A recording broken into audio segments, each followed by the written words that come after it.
Vegas All-Net Radio, the final frontier of free speech. This program is intended for mature audiences only and contains strong or potentially offensive language of an adult and sexual nature. So, listener discretion advised. The views and opinions expressed on the Curvaceous Bounty of Sin City do not reflect those of Vegas All-Net Radio or its affiliates. All music, stories, and characters are the sole property of their creators and are protected under international copyright laws. Sierra, Alexia, Mama, and Sweet Cheeks are personalities put on for your entertainment. The stories are real. The language is explicit. The behavior is unbelievable. If you can't take the heat, get the fuck out of the kitchen. Watch out for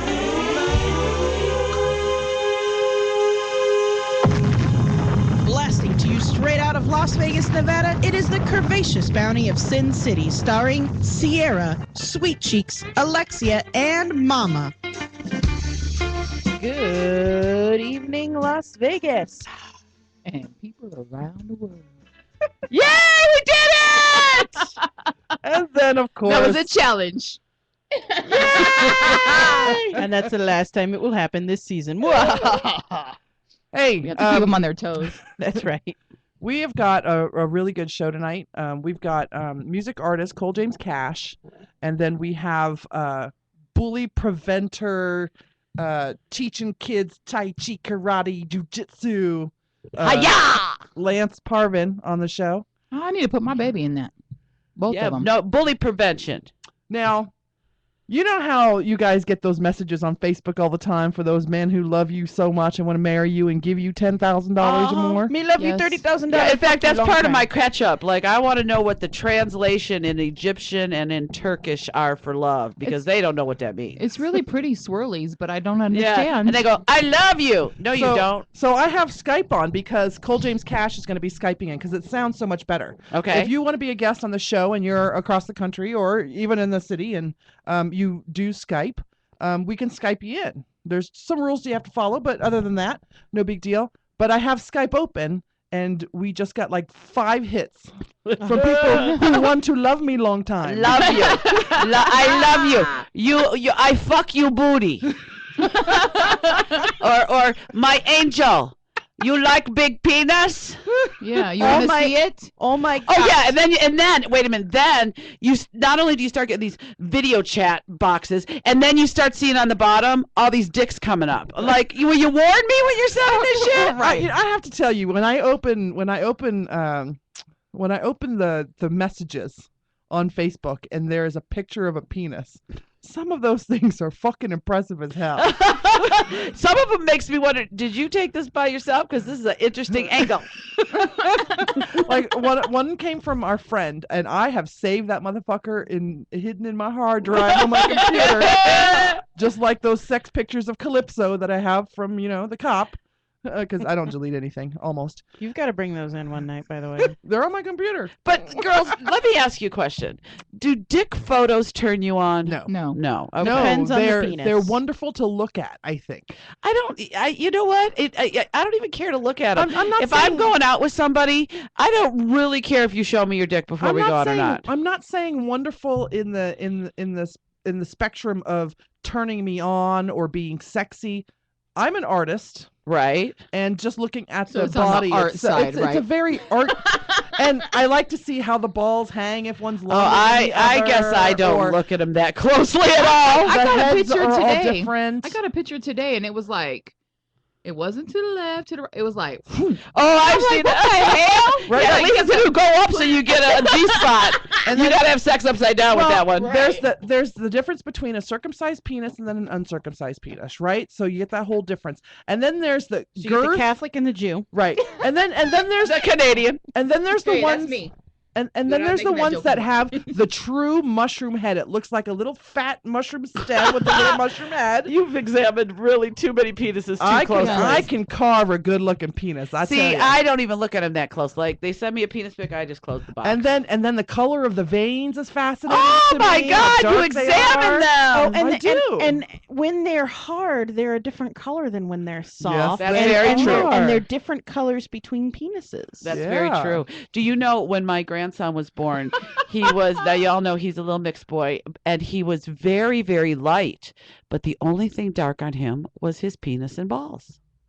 Seriously. And So then his color he came to his flourishing. So he was But like yeah. some sort of like that new color style now, that ochre where they fade from one color to the next. Yeah, that's kind of what he did, because that was the only dark part on him. Now he's a little caramel frappuccino now. I don't know. My favorite thing, how everybody always posts those little e-cards and stuff like that on Facebook. And there was one, and it was a fish and a hook and a worm, and it said, "It's not how deep you fish; it's the wiggle in your worm." Yeah, I seen that one. To me, I don't know if you guys have looked at my. To me, that's what's important. It's not the size of the boat; it's the motion. I of don't the know if ocean, you guys have baby. looked at my Sweet Cheeks page, but somebody one of our Egyptian friends decides he's gonna take my images and put them into like nature scenes. So there's one you see me and my big tits at a mountain. I'm gonna go look right now. There's another one that's got like some kind of Christmas ornaments.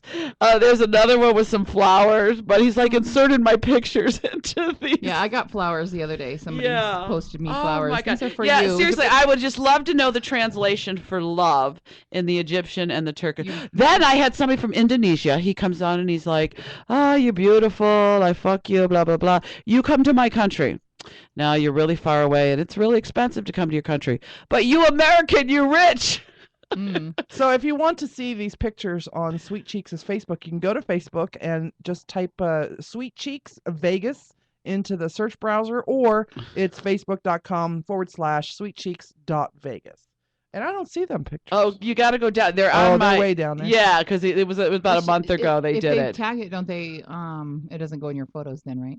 I think they're in my photos. Oh, you see it? You see the mountain? I'm in a mountain. It's like a whole John Denver scene here. Rocky Mountain. I was like, oh, he's trying to impress me with his Colorado. Photoshop skills. They're not too impressive. Look, I got some fabulous. Photoshop skills. I could put you anywhere you got. He put me in a goddamn mountain. I'll put you in Paris. That's hilarious. Isn't that funny? It's too funny. I love it. But yeah, another one told me that I could come to his country and be his woman because all Americans are rich, so I should have no problem paying the money to get over there. Well, No. comparatively. Well, then you get this. The guy from Sweden. So you have picture with Desiree Devine. You know her? Yeah, she's my friend. How about if Desiree Devine comes to your house and you and her cam with me? Well, I'll tell you this right now. Me or Desiree and Cam with nobody unless you pay us, okay? But I'll ask her about it. And sure enough, I see Desiree last night. I said, hey, I got a business proposition for us. But isn't she only lesbian from the waist up? Yeah, I mean, it was just like funny. She This has to guy, be really this drunk. guy thought he wasn't like, and his intention was not like a sexual cam. It was just like introduce me to her over cam from okay. Sweden, your friend Desiree. So yeah, Just That's fabulous. sweet. yeah. When I get bored, that's what you do. You go there and you talk to all the. Isn't that where Egyptians. Gunnar is from? He is, but I heard from this other guy from Sweden that Gunnar closed his club down. He had a Really? BBW. So Yeah. I'm gonna have to send Gunnar a message and ask him why his club closed down over there. He wasn't getting the support. He mentioned that the last time he was on the show at the end of the bash last year, I believe. Oh, okay. I thought He that sat he was down with looking us. for another venue If or you go, something. you can find Sin City Bounty on YouTube, and you can go find the Gunner clip. He had a lot of comments on it from all his friends Right. and stuff. Gunner! And that's with 4 exclamation points. that's right. So, yeah, it should be. You know what I'm going to find interesting is how many of those people we're going to see in Vegas this summer, because things are a little different this summer in Vegas. So, as far as the parties and the bashes, so They are a little different. I know that there's a few little groups taking alternative vacations this summer, but there's a whole crowd of new BBW World supporters. So, Yeah. I'm interested to see what's going to happen this summer. It's going to be exciting. Yeah, it's going to be fun. So, yeah, you got to.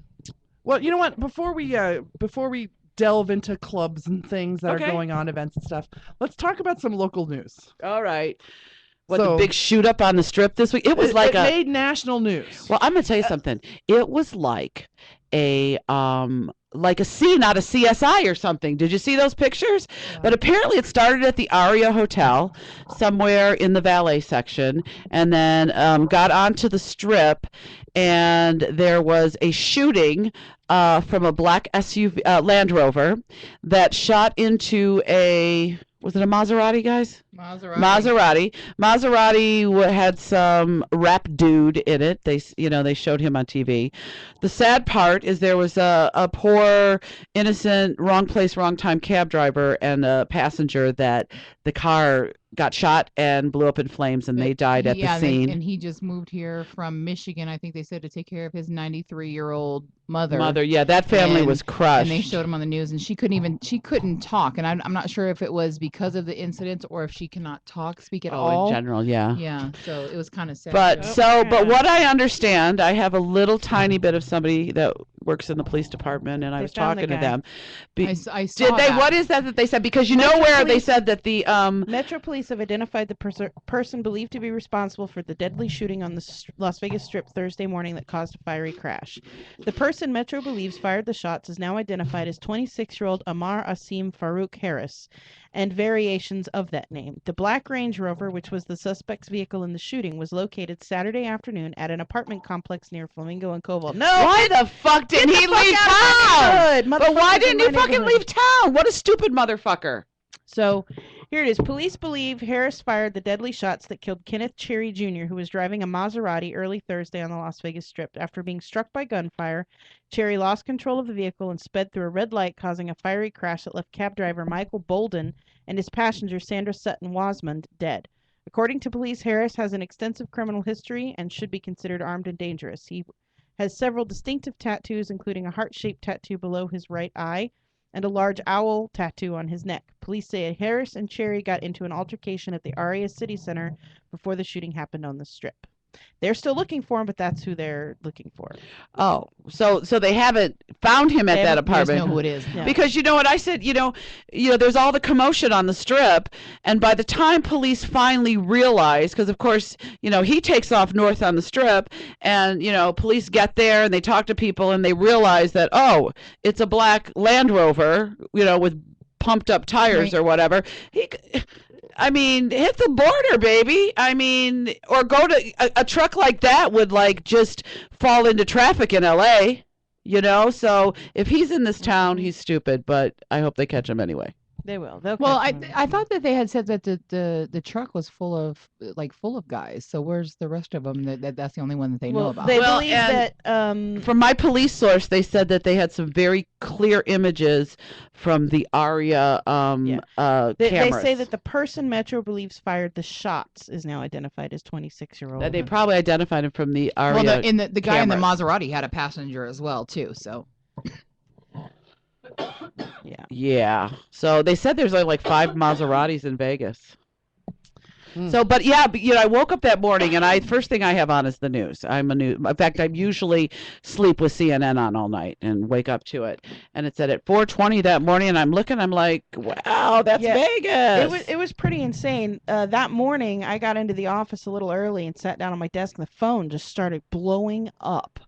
Just people calling. And so I picked up the phone. I work here at the radio station, and being an AM talk station, most people think you're usually a news station. Right. But we're not. We're business and variety talk. We're not news. And so, I had 5 or 6 or 7 different AM news stations from on the other side of the country call in that morning. I had one from Canada call and said, do you have any affiliates or reporters who want to, make comments or talk about it? I said, I hate to tell you this, but we're time brokered. None of our people are. What about some of the other Lotus stations that we're now part of family of? I know most of them are sports, but it's sports and hard rock, and we're the only talk station they own. They don't. But I swear to God, I was looking at a scene from CSI. It was just like.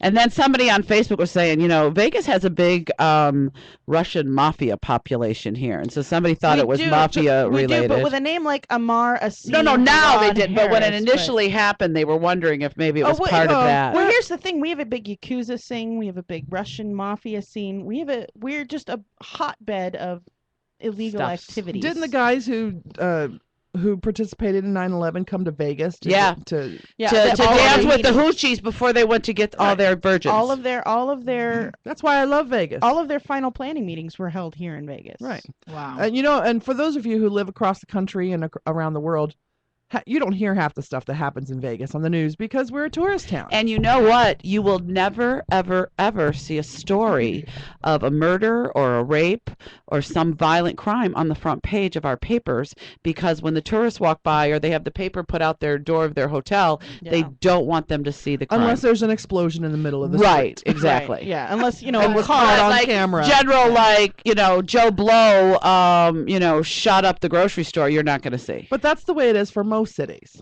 Just so you know, that's Really? the way it is for Okay. a lot of cities. I didn't know. I just know that it's a Yeah, big but thing we're- in Vegas. Especially tourist cities. Right, that's what I For mean, big for tourist tourist cities, cities, right. yeah. We're big hush hush. We're way big hush hush on what happens in Vegas stays in Vegas, especially when it comes to tourists being killed.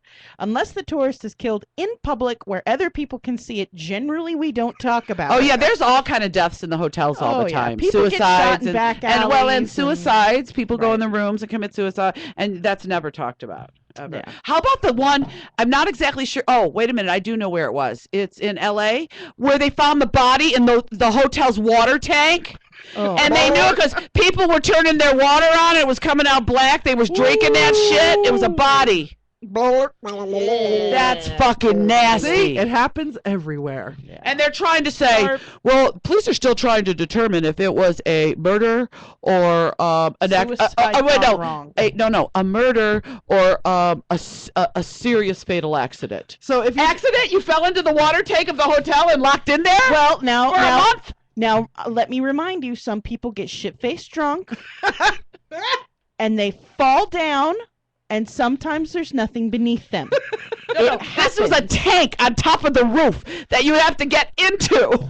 You could have when I was a kid, I used to go exploring, and we climbed to the top of the tanks that had the little spinny things, the water filter tanks, those big giant things Yeah. that had to climb the ladders to go up there, and we would do jumping over the little spinny things, and And would you do that now?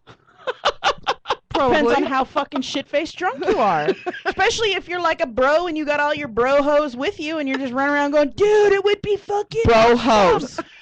That's Yes, what they are. They're They're the ones that wear bro-hos. the long shorts with the long socks. I Bro, mean, bro hose. They're bros. And then the Gotcha. bro hoes are the ones that are attracted to them. I learned this. So you're running around with your bros and your bro hoes, and everybody's shit-faced drunk, and it's a motherfucker. And they're just like, what would be the coolest thing for us to do right now, dude? And they're like, dude, we should time the water tower. And all it takes is one drunken asshole shoving another drunken asshole, and then it's a fatal accident. And then everybody's so shit-faced drunk, they're like, what should we do? And they're paranoid because they're, it's a motherfucker. So they go, he'll get out on his own, dude. We just go home, man. We'll see him next week. And then because they were drunk and high, they forgot what happened to Joe, and they just don't mention it to no one. And then a month later, Is this Hangover 3? could be, or 21 and Over, the new movie by them, by the way, which looks awesome.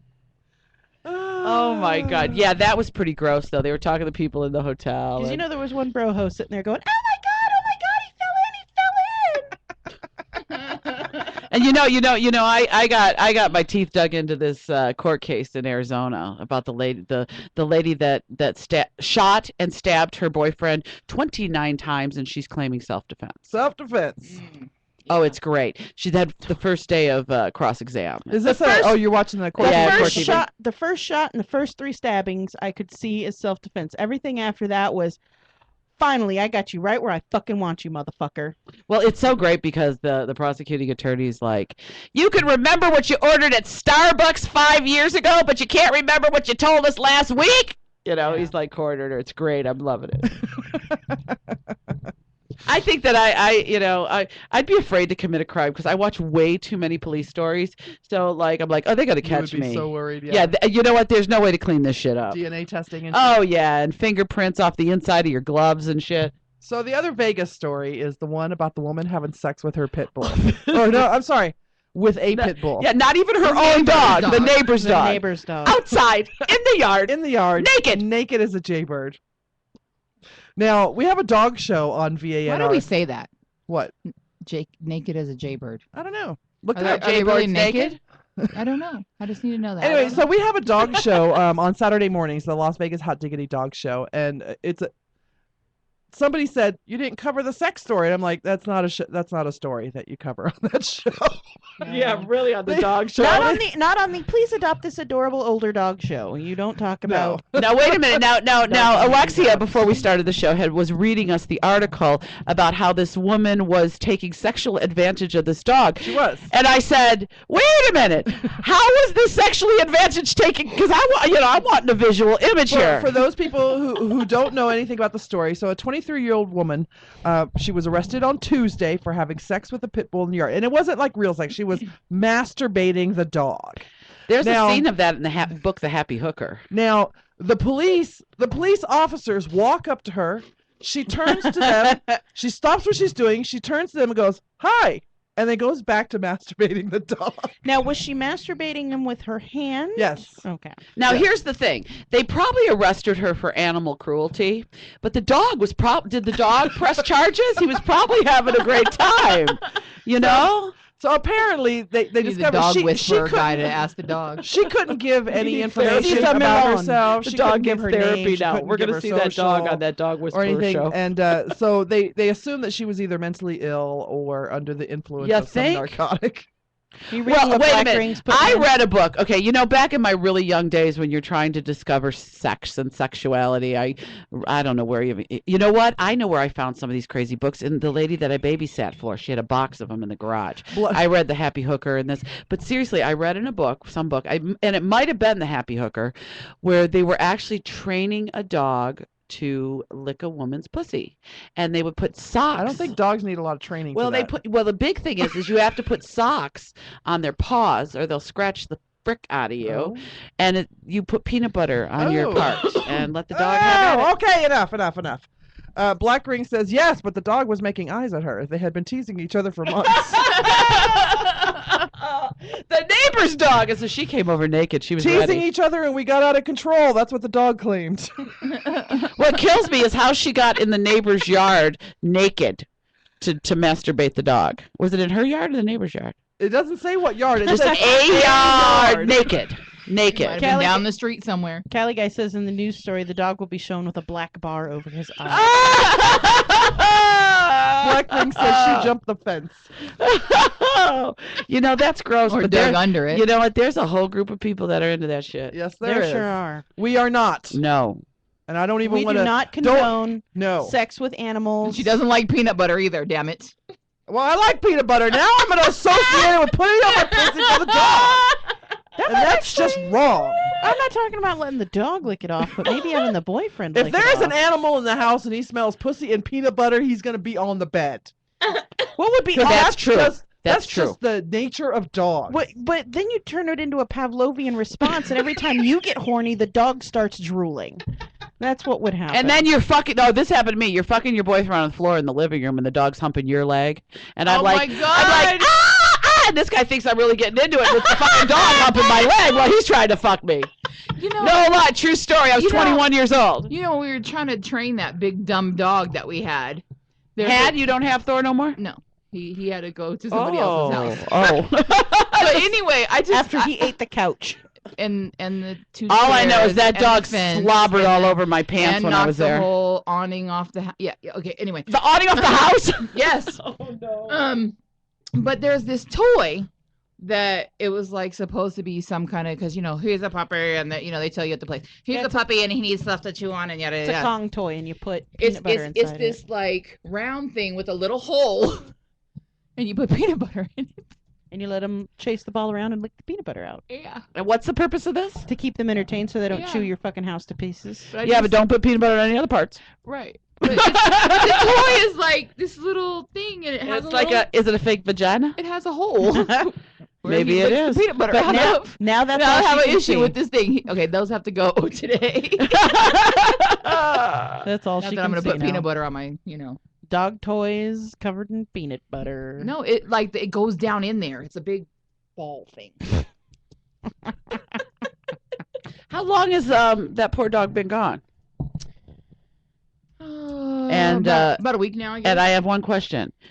I know that was Daddy's dog. So did you have to sacrifice something to get rid of No. the dog? No, no, disagreement? because he he tries everything, and he got to the point where nothing was working, and he did not have a lot of time to work with the dog. I got you. So he was better off, once we put the ad on, because we actually put it on Craigslist, there was people that loved those dogs coming from out of the woodwork. And so they were like, "Oh, we He's a worked with cute them. dog. He's just huge. We've had we've had those dogs for years." And so he went to somewhere where somebody can actually knows how to train him and can spend the time with him, and that was the biggest thing, because That's good. he was gone when he got the puppy. He was gone. I don't train dogs. I don't know how to dogs. I was doing kids. So Right. that's the whole point. So now, as long as he went to a place where he will get everything he needs. 'Cause Yes. he was a good dog. He just had no manners. right. Well, you just needed training. That's all. He needs he the needs training. training. And to give a dog proper training, you You have need to to have have the the time. time. You have to work do with it. them. Yeah. Yeah. Just And like- he was in the beginning when we first got him, he was initially being trained, because the guy that we got him from trained dogs for what do you call, like, I don't want to say handicap. I guess it's for the, what do you call those? Like special. Oh, they're It's not they're blind, service it's dogs. Service, like he trained service dogs. So this dog actually, I want to say he spoke German, but I know he didn't speak it. He understood it, because he would sit to that, whatever the, or German stop doing command it. was. Yes. Klaus, come here. Yeah. There she goes again. She always has. No, we know a dog named Klaus. We know a German dog. We do know owned by a dog. German whose name is Klaus, and that's what's he called? He doesn't just call him Klaus. He calls him Klaus. Come here, Klaus. Von something. Klaus He's got von- a whole long name. It's like Klaus von Hogenstein, part Farkendogen. Please do headsets. Farkendogen? Yeah, Itch whatever. me. Are you not a fan? I don't know. I don't know. if I Speaking have of Germans, it's our favorite German's birthday this week. Oh, Or today, Aw. actually. happy Today. birthday. And it's about time for a break. So let's do the break, and I'll get her on the phone. We can wish her happy birthday on the phone. Sounds good. Okay. You got it. You're listening to the award-winning Curvaceous Bounty of Sin City on VegasAllNetRadio.com. We're coming back for a German happy birthday. See ya.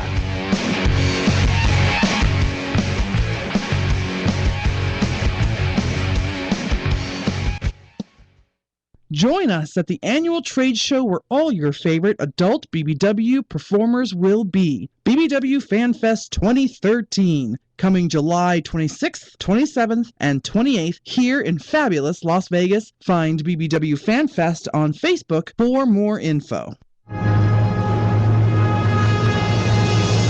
Hey, this is Munch from the Geek Lounge. In case you haven't heard, the Geek Lounge is the one-stop shop for talk about all things anime, comics, manga, video games, movies, and everything geekdom.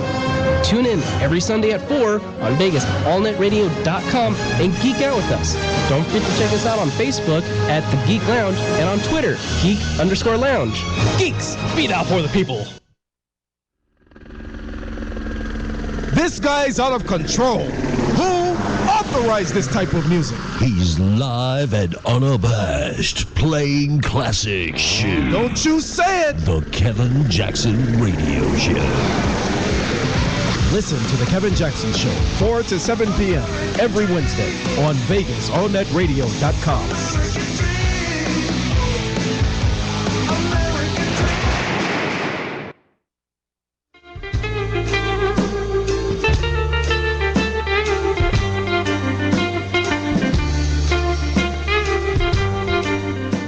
Welcome back. You're listening to the Curvaceous Bounty of Sin City on Vegas All Net Radio. And our German friend, the birthday girl, is not picking up her phone at the Probably moment. having sex with her German friend. Well, I'd avoid our phone call too if we're That's having true. sex. So. I'm a doctor. I know all of the spots to touch. So that's okay. We'll get it. We'll get her a little bit later. Let me. Oh, sex and it's good, yeah. That's what's happening right now. Can we mention any nationality and you can do their Except for Jamaican, man. well, you just did it. A little. I can do like, hey man, have a nice day. I can do stuff like that, but I can't pull it all out like I can a German or a French or a Russian. Scottish, Irish. Irish, Sometimes your Scottish. Irish turns Scottish. Sometimes it does. Depends on if I've been drinking whiskey or scotch that day. Oh, Oh, wow. Okay. So in lieu of Olga Streponovich. Olga. I have on the line on Skype Cole James Cash, who is a musician, and he sent us over a shitload of songs. Yay! It's pretty awesome. So I'm going to play some underneath him while he's talking. But one of the things that I wanted to do was touch on, when he sends you his songs, when he sends you to the site to go download his songs, there's a thing in there that says, read this shit. That's what it says. Oh, it's the greatest. It says, read this shit, right? We need to have one on our website. Right. I'm just going to read the little first part, and then we'll bring him on the air. First of all, I want to thank Allah. Without him, nothing is possible. And I don't know why, but every time I do Allah, I always raise my hand. Allah! Okay. Hail Hitler. Without him, nothing is possible, and with him, all things are possible. Having said that, I want to thank VMT, the Coli, I think that's how you say it, and every porn star who told me I was cute. I also want to say a lot of you suck-ass niggas need to stop simping on Twitter. Seriously. You see what happened to Manti Te'o? That shit can happen to you, too.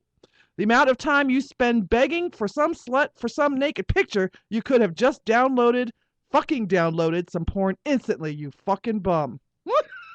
Okay.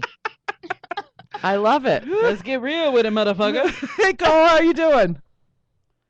Hello, Mr. Cash. You guys hear me? Oh, now we can. How are you? I'm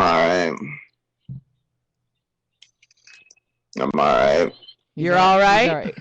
I'm like, Yeah. Somebody sounds There we go. relaxed. Are you relaxed, Cole James? Yeah, I'm just playing a game, so that's cool. Oh, I see. Are you black opping some bullshit up in this bitchy? I'm not really good at Call of Duty. I find that there's a lot of kids willing to invest more time into being good than I'm willing to do, so I just kind of play it for fun. I like the story mode. I like the single player, so I just play that. I'm not dedicated. What are you dedicated to? Well, first of all, and also, like, when it comes to these military games, I get annoyed because my old unit is almost never featured. We get no love in games, man. I was at U.S. Air Force Security Forces. I was Air Force Infantry, basically. The only game to ever feature my unit was a game called Medal of Honor Warfighter. And so I get annoyed. I'm always controlling the Army or the Navy SEALs. I'm like, fuck these assholes, man. We show the Air Force some love, man. But yeah, that's just a small rant that I have. But yeah, go ahead. Well, thank you for your service to our country, Cole. That's awesome. I did it for the money. Of course. If you go into the Air Force, you always do it for the money. Yeah, 'cause the Air Force does pay you quite a bit of money to be in the Air Force. And they, I'm an Air Force brat, so I know it's for the money. So if you're an Air Force brat, you remember those guys checking you in at the gate and waving you in and all that? Oh yeah. That's what I did. That's awesome. You were an MP? It's different than MP because Air Force, there's only two what you would call mobilized combat units, and that's combat control and security forces. So when you're overseas, you're doing air-based security. Sometimes you get pulled by the Army, and you're doing, you might get pulled into a platoon. So you end up doing security on top of, actual infantry work. You get trained in both. It's like a 14-week school. So it's extensive law enforcement as well as learning how to be in a platoon in a combat unit. Wow. That's pretty hot. I don't know nothing about no games, but hey. We're talking about actual military service. I know, but that scares me, and hats off to the people who do it because I'd be too big of a chicken to do it. It's not for everybody. Hell, it's not even for me. I'm not in anymore. So. But let's talk about your music, honey. We got a little bit of it playing in the background. How long you been doing music? I started DJing. First of all, tracks. That's an entire album. That's my album that I sent. Oh, awesome. So that's why if every single one of those tracks is a part of a frame narrative. If you notice that there's a sequential order to each song. And I started DJing house music back in 1996. I started with that. I was a real big fan of house music. I liked I liked a lot of the old stuff from the 80s, 90s, a lot of the old disco samples, things like that. Today I haven't listened to anything past 2001. I hate today's dance music. It's completely soulless and it sounds like a bunch of bullshit. Everybody's cashing in, but the house music of before used to feature a lot of gospel singers, or you get people like Whitney Houston, or something that was commercial was like Madonna's Vogue. That was a commercial house track, and it was still done with a sense of purpose and feeling within the song. But today's shit is just a bunch of soulless garbage that's not going to live beyond what's going with the now, you know. So I can't get into it today. Okay, so when you talk about house music, you're not talking about and the, you know, flashy light stuff and the popsicles in your mouth kind of like house music. You're talking more like lounge. This sounds more like something I'd hear in a jazz club than anything else. I like it a lot. Music. That's just where I started. I moved back into hip hop around 05 when I got out the military. I started getting back into hip hop because I started to hate the new sound that house music has. And so I started getting back into hip hop, and I own thousands of records, not just house music, but thousands of like older records. Yeah. Let everybody know how you got a hold of those records, because I read it in your little thing. Because you have to understand that my dad, he's a real piece of shit. Dude. Like, he basically left those records when I was about 5-6 years old. He left us. He left those records because he had no way to take them. So basically, there was all this vinyl sitting at the house, and we're talking like I had a bunch. You know, my mom is from Brazil, so you know, I had some Brazilian jazz and a lot of jazz, a lot of Miles Davis, a lot of Coltrane, and or even that song you're listening to right now that's called "Teaching My Son." That's a sample from the movie Taxi Driver. Oh. So like I had a lot of these old soundtracks and a lot of these old jazz, funk, soul-oriented records, and I just listened to them, you know. And later on in my life, when I started making music and sampling, like I would revisit those records and end up, you know, making them a part of my repertoire as far as making music goes. Very cool. It's great. I'm loving what we're hearing in here. This is like I could just listen and relax. Yeah, it's very nice. It's very this is move your hip kind of music. This is slow sex music. That's what this is move your hip kind of music. Hell yeah, like, swivel, baby. Swivel. Yeah, I love the fact that you gave a shout out to your dad and thanked him for leaving all his vinyl for you, because that's what got you interested in the music. So that's good. So what kind of things you got coming up? Any shows, any new releases, or where can people go find you online? Did we lose you? Did we lose him, Alexia? No, I'm right here. Okay. What I wanted to tell you is that people find me most of the time on Twitter. That's where I usually am, at Cole James Cash. Where I had to learn the hard way how to act on Twitter, because, you know, when I first got on, like, I really didn't. You have to understand, I'm used to interacting on a personal basis. I don't have Facebook and all that other stuff. There are no pictures of me online. Literally no pictures of me online. I am extremely private. Whenever I do venues, whenever I DJ or whatever, I wear a mask. I never show my face, ever. What's the reason behind that? Well, there's a couple of purposes. First of all, I'm a real big fan of wrestling, and I always admire how Mexican wrestlers, they would keep in wrestling terminology. There's a word called kayfabe, which is sort of like a pig Latin for be fake. So what I liked about Mexican wrestlers is that they never, you know how, say, The Rock, he's in and out of character. Well, Mexican wrestlers never leave character in a lot of instances. They keep that mask on until it comes off, and once it comes on, you can't wear it. So the way I thought of it is, especially these days, you need a persona to sell people. So my persona is that of somebody who wears a mask, because I'm, quote unquote, I'm like this Cole James Cash. That is my real name. Cole James Cash, I'm like this hitman type character, and I wear a mask all the time, because if I didn't, then I'd be arrested and my face would be all over the place. So that's kind of like my gimmick, you know. So as ridiculous as it sounds, I wore about a year and a half ago, I wore a mask to this gig that I did with my partner, and he thought it was ridiculous, and I'm like, no, I'm going to do this. So I walk in. I felt a little nervous. I walk in, but I carried myself like I was the shit, you know. And all of a sudden, all these women, if you're gonna go masked, you might as well be cool about it. Yeah. All these women are looking, and everybody's looking like, who in the hell is this fucking idiot, you know? What was the mask? Huh? What was the mask? Iron Man. Iron Oh, Man. that's funny. And so like what I started doing was I just started rocking this mask, man, and I was just like, oh, this is awesome, you know. There are a few people that have seen me without it, but I can count on one hand who have. And as far as you know, like it was weird at first, but then I just got used to it. But as far as Twitter goes, like when I first got on, you have to understand, like when it comes to my contemporaries, like my rap contemporaries, etc., I generally keep neutral opinions. Like if you would ask me, what do you think about Lil Wayne? I'd say Lil Wayne is doing his thing. He's rich, so he's successful. I don't really say anything bad about my contemporaries. But as far as everything else, like porn stars and stuff like that, like I don't know. I have this weird thing I do where I just keep tweeting porn stars for some reason. I know a couple as well.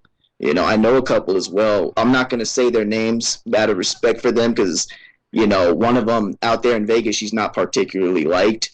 But I'll just give you guys a hint. She's an Avian Award winner and was a very good friend of Tara Patrick. Oh, Jenna Jameson. Huh?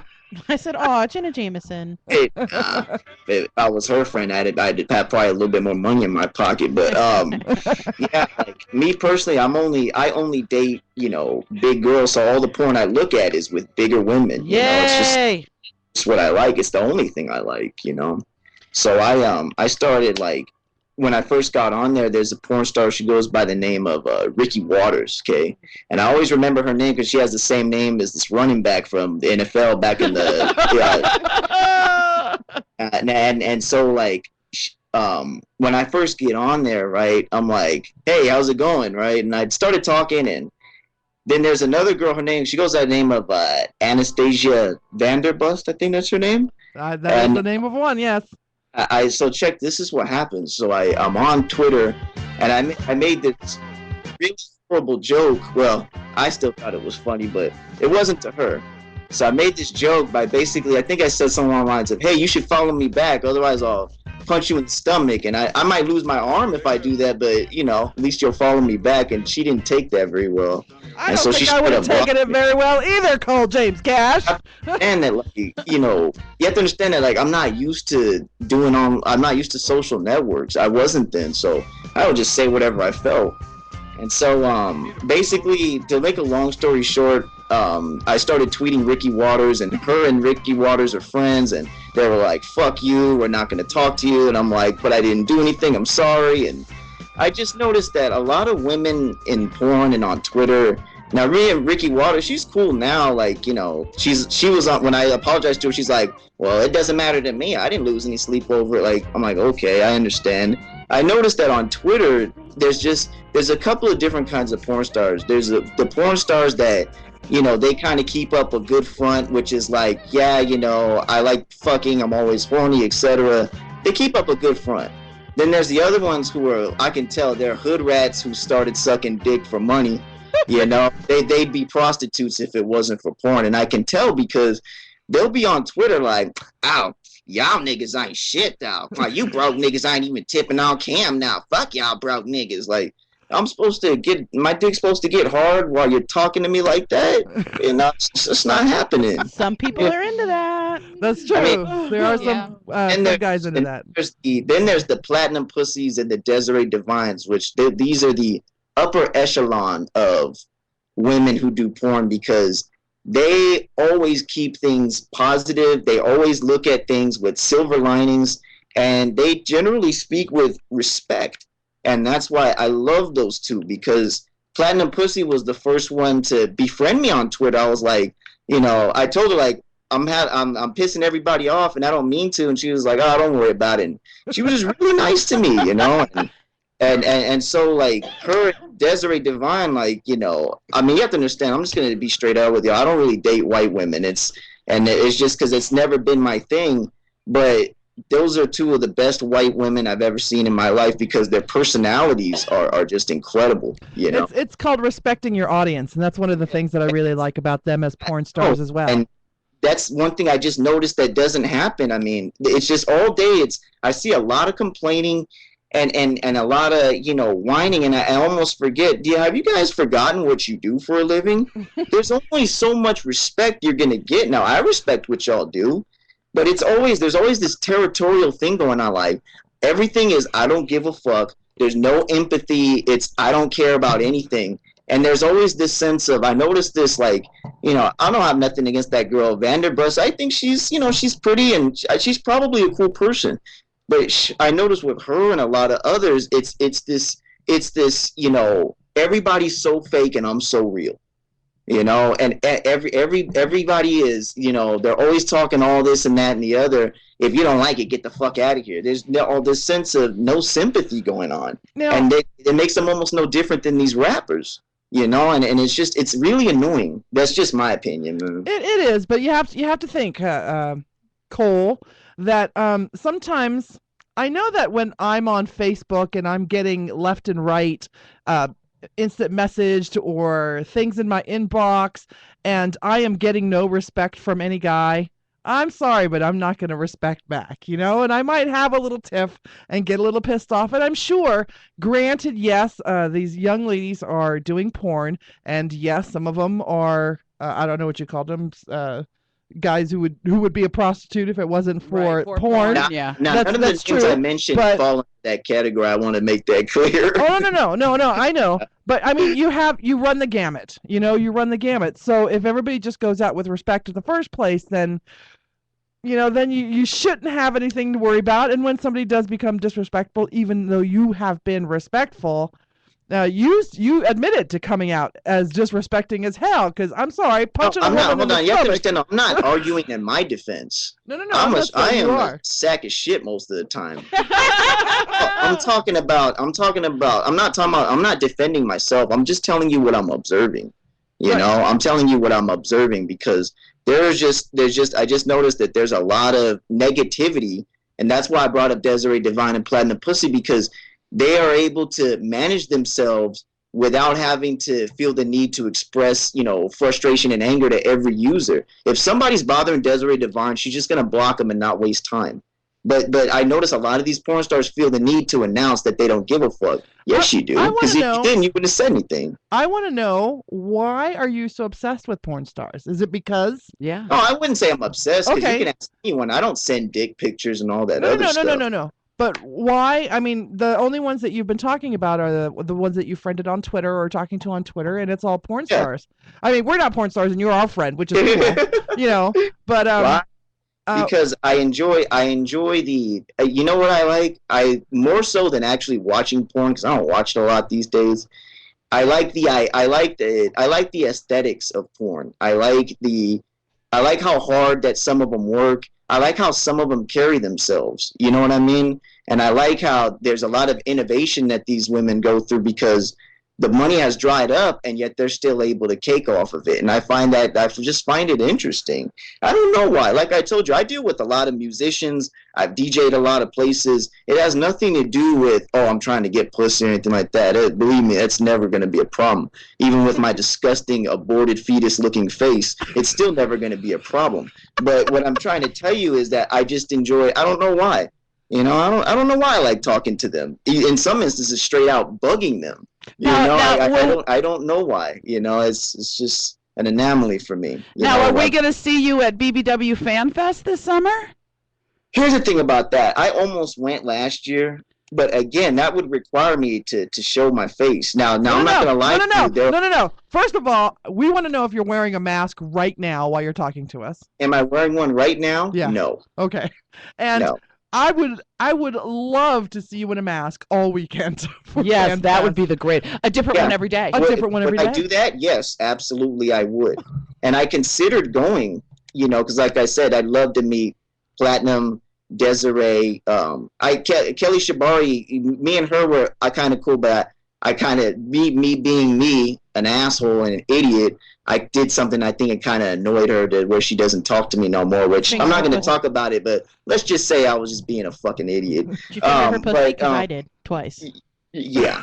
So, but yeah, there's a couple that I'm cool with that I'd like to meet. Plus, like I said, there's a couple that I know are, one of them is still in the business, and I wouldn't mind seeing her again because I miss her, But nonetheless, like I said, I don't know why I like porn, and like I said, I don't even watch it that much really anymore. But I just I enjoy the people around it, I guess. And you know what? I'm with you, Cole. I don't know why I like porn either, and I don't watch it very much either. I lying sack of shit. And I don't know watch. that I make my own. Now, Cole, let me ask you a question. Are you in a relationship? Am I in a relationship? Now, when it comes to details on my personal life, well, I'm just wondering. The reason I'm asking. I will say this: is there someone that I love? Okay. Yes, there is. Okay, there is the reason I didn't want to get your personal life. I don't answer that. I was just wondering if you dated in your mask, but that you don't have to date if you have somebody special. So that's kind of what I was asking about, because I do a lot of online dating, and so we are so obsessed with the fact that you wear a mask. Yes, we are. Yeah, as a matter of fact, if you come to FanFest this year, I promise I will have a hand-crocheted custom luchador mask for you. Con lucha libre, sí, sí, right. Eso es bueno, eso es bueno. But yeah, that'd be great. You know, that'd be great. I hope Desiree's listening. I have the biggest crush on her. But yeah, like I don't know. I knew I was gonna go on a tangent on porn. I knew this was gonna happen. But I just noticed that porn stars are becoming a lot more like rappers. They even have beefs. They have beefs among each other. Oh yes, they do. Oh yeah. Wait. Hold on. They're not beefs. They're cat fights. In defense of porn stars, that's just a woman thing. Yeah, it is. You're right. Yeah. It's just that we're all catty ass bitches. Yeah, what I wanted to tell you guys was, first of all, I hope you guys like the album. The first half is the album is basically a story, and it's based on this movie called The Price of Glory with Jimmy Smits. You guys ever seen that? Yes. Yes. All right, so you notice on the cover that's actually actor Clifton Collins Jr. on the cover. Right. I rescored the movie, okay, from the beginning to end. But here's the thing: in the second part of the album, starting with after the song, there's a song called "Where Are My Boys." The song that starts after that is the second part of the album. The second part is based on the final fight of the movie. And if you look at the song titles, it's going from Gym Wars, which is the sparring matches, to the weigh-in, to the press conference. If you listen to those songs, I made it seem like, you know, I took clips from Floyd Mayweather. I took clips from Muhammad Ali. I have hundreds of hours of fight footage. Actually, thousands of hours of fight footage.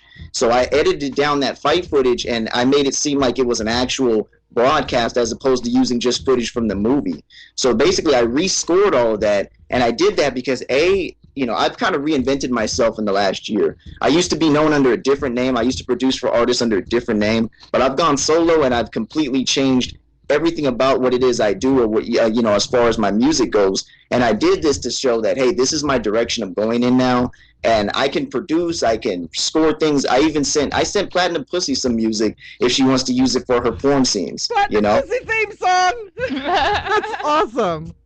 Yeah. So I mean, if you listen to the album all the way through, it's actually a genuine story.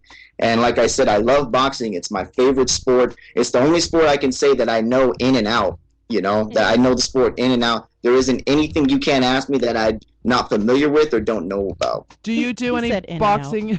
Do you do any boxing yourself? I did when I was younger, and I didn't have the heart to continue. I'll admit it. I didn't have the heart to continue because I started getting into graffiti, girls, and DJing. And once I was like, you really want me to get up at 5 a.m. when I could, when I could be just chilling, receiving fellatio and I mean, it's just, and then I also do some voice acting. Like, I used to do a lot of prank calls. Now that I'm thinking about being a teenager, I used to do a lot of prank calls. And so I'm a master at changing my voice, if y'all kind of noticed. So like a lot of times, like I do these voice impersonations, and I've done some narrating and things like that. So like a lot of times I can change my voice. Like people like I'll do prank calls on people, and I'll be like if I'll call someone and I'll just be like, I'm listening to SinCityBounty radio. I just noticed there's not a lot of country being played on here. Got a lot of Jungle Bunny music. You got this nigger on here named Cold Cash is on here rambling about these hilarious porn stars. And I just, as a man from the South, I'm not really into that. So you get this asshole off the line. The girls are going crazy. He dropped an N-bomb on our show.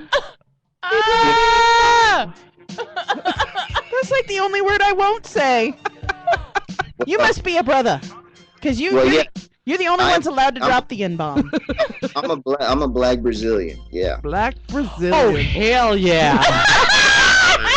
Sweet Cheeks just woke up. She just cleaned in her kitchen. That's what she did. Yeah, you have to understand. My mom is black by way of Brazil. Oh, yeah. She is playing with her nipples. Hold on. We're gonna have hot butter, Brazilian butter, and all kind of butter all together. Butt sex. Get a butt sex. Yeah, I got a thing for Brazilians. Oh my God. Cole Yeah. James Cash, you have been a fabulous guest on this So show. much fun. We love It's your already music. over. Well, we got to take a break. It's about time I break that. And I'll tell you, we really want to see you at FanFest in a different mask every day, and we will not try to take your mask off, and we will interview in whatever character you want to be that day. Right. Yeah. Well, if this is the end, so it's over now. Almost. Okay, well, I just want to say I hope you guys enjoyed the album. You guys can use any of those themes for whatever you'd like. I'm disappointed I didn't get to stay longer, but it's okay. I'm glad you guys had me on here, and I hope it was interesting for you guys. we'd like to have you back sometime. Where are you located at? Oakland, California. Okay, so you're not that far. Do you ever get to Vegas? I've been to Vegas one time in my life, and because I'm a very introverted person, I tend not to, unless I'm DJing at a place, I tend to avoid larger parties. I wondered who was DJing BBW Fan Fest to see if maybe I could get in on that gig, but I think it's probably already taken. But yeah, I'd love to. I got to ask Platinum about that. Who's DJing that shit? Because I guarantee that me and my partner are better than who they got. It depends on who's sponsoring the party. The party sponsor is the one that's responsible for getting the DJ. So, okay. And then the other question I have, well, we would love to have you in studio live with us, or if we do see you at FanFest, then you'll definitely be sitting down at our table. In your mask, and we'll take lots of pictures with you because we love that kind of stuff. You get my buddy Desiree Divine in the building. Oh, it's over. It's a wrap. We can have Desiree Divine anytime we want her. Yeah. My face was in her titties last night. Me too. And as a matter of fact, I think we have video of me and her doing a titty bounce off together. That's you and Desiree. Yeah. And also same with Platinum Pussy, man. Those are my homies right there, man. You know, those are my homies. So I just want to I want to give a shout out real quick to VMT, Platinum Pussy, Desiree Divine, my partner JD, and everybody who's, enjoyed the album or whatever. I'm glad you guys liked it, and I love you girls, and when I get a chance to, I love listening to you guys, and thank you for having me on. We'd love to have you on again. You let us know when you want to call in and say hi to us, okay? Okay, you're ladies, invited you anytime. Ladies, have a good evening, and I'll be in the chat room for a bit, okay? All righty, thanks. Bye-bye. All right, bye, ladies. That was way fun. You have been listening to the award I was going to mention our friend's name. No, not us. Cole James Cash. Okay. You've been listening to on the Curvaceous Bounty of Sin City at VegasAllNetRadio.com. We'll take a little break. We'll come back with our club report.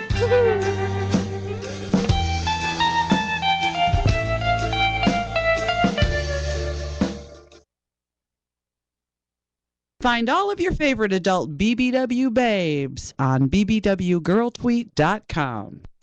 Hi, I'm DJ Tim Dope. Come join us every Saturday night at 6 p.m. PDT, 9 p.m. EDT for my new show, Pure Dope Radio, here on Vegas All Net Radio. We'll be having fun addressing the issues with special guests each week. So I'll see you at 6 p.m. PDT, 9 p.m. EDT, Saturday on the show, Pure Dope Radio on Vegas All Net Radio.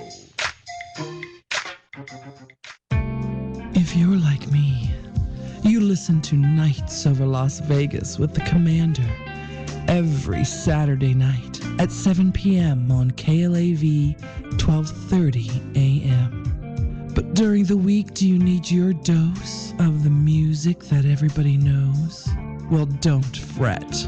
You can listen to rebroadcasts or even download a podcast of Nights Over Las Vegas with the Commander on VegasAllNetRadio.com. That's right. Take the Commander home with you tonight, any night. Just visit VegasAllNetRadio.com. Get connected to your audience with Endeavor Media Group. Find them online at emgnv.com. Attend the annual trade show where all your favorite adult BBW entertainers will be. BBW Fan Fest 2013, July 26th, 27th, and 28th in Las Vegas at the Tuscany. Find BBW Fan Fest on Facebook for more info. Hey you, this is Vince here on the Talk with Vince show, where no subject is off the table. We'll explore the depths of your mind. Spirituality, we talk it. Enlightenment, we talk it. Politics, we talk that too. Ufology, you want it, you got it. Conspiracy facts, we're on it. Sex, we talk it. So join me every Saturday from 11 a.m. to 12 p.m. for Talk with Vince here on VegasAllNetRadio.com. Talk that will blow your mind. Join me for the Choice Radio Show on Fridays at 2 p.m. I'm Gwendolyn Smith, your host, who will guide you through the 1-hour experience. We will use the music of the Negro spirituals to remind us of our options in life. This music will guide us in coping with current emotional conditions. So meet me here at Vegas All Net Radio for an enlightening experience on Fridays from 2 to 3 p.m. You choose. The honorific Smash debut album, Yay, is gonna make you wanna sing. Just gotta sing to make the whole world ring. Just gotta sing to take your mind off the hurry. With hits like Just Gotta Say, Just gotta sing. Only in My Dream, It was only in my dream. Suspicion, Suspicion torments my mind. Suspicion keeps us apart. It Must Have Been Love. It must have been love, but it's over now. It's all that I wanted, now I'm living without. Must have been love, but it's over. Yay is available for a special low price at Amazon, Rhapsody, Reverb Nation, iTunes, and at thehonorifics.com. Thehonorifics.com. Yay!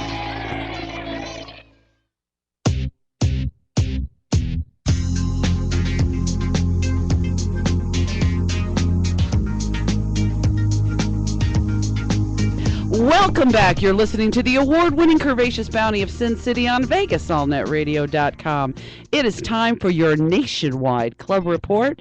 Go on Facebook to Nationwide BBW Club Calendar. Post your events. We'll talk about them on the air. Or if you want to know what's going on in your town with this pretty pony over here, you just check out Facebook's Nationwide BBW Club Calendar.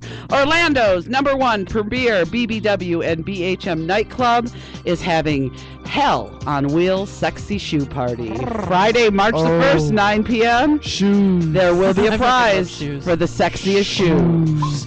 Check out ClubDeLumptuousBBW.com. Nancy Goddess's Party in Queens, New York, Saturday, March 2nd at Blackguards on 8 West 38th Street. It's a Mardi Gras party, bitches. Hey, ChicagoBBW.com dance party and game night. Saturday, March the 2nd, the Club Bar and Grill, Melrose Park, Illinois. 9 to 2, $20 at the door. Now, I'm going to have a little beef with these people. It's Curvaceous Saturdays in Brooklyn, New York, Saturday, March 2nd. It's a leather lace and corset oh my party at the Unknown. Ladies dressed in theme are free until 11 p.m. For more information, go to facebook.com/Curvaceous Saturdays. Jersey Shore's BBWs will be hosting their annual karaoke dinner and dance party. March the 8th,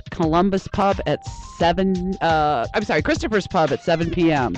For info, contact Larry at bbwadmire2007 at AOL.com.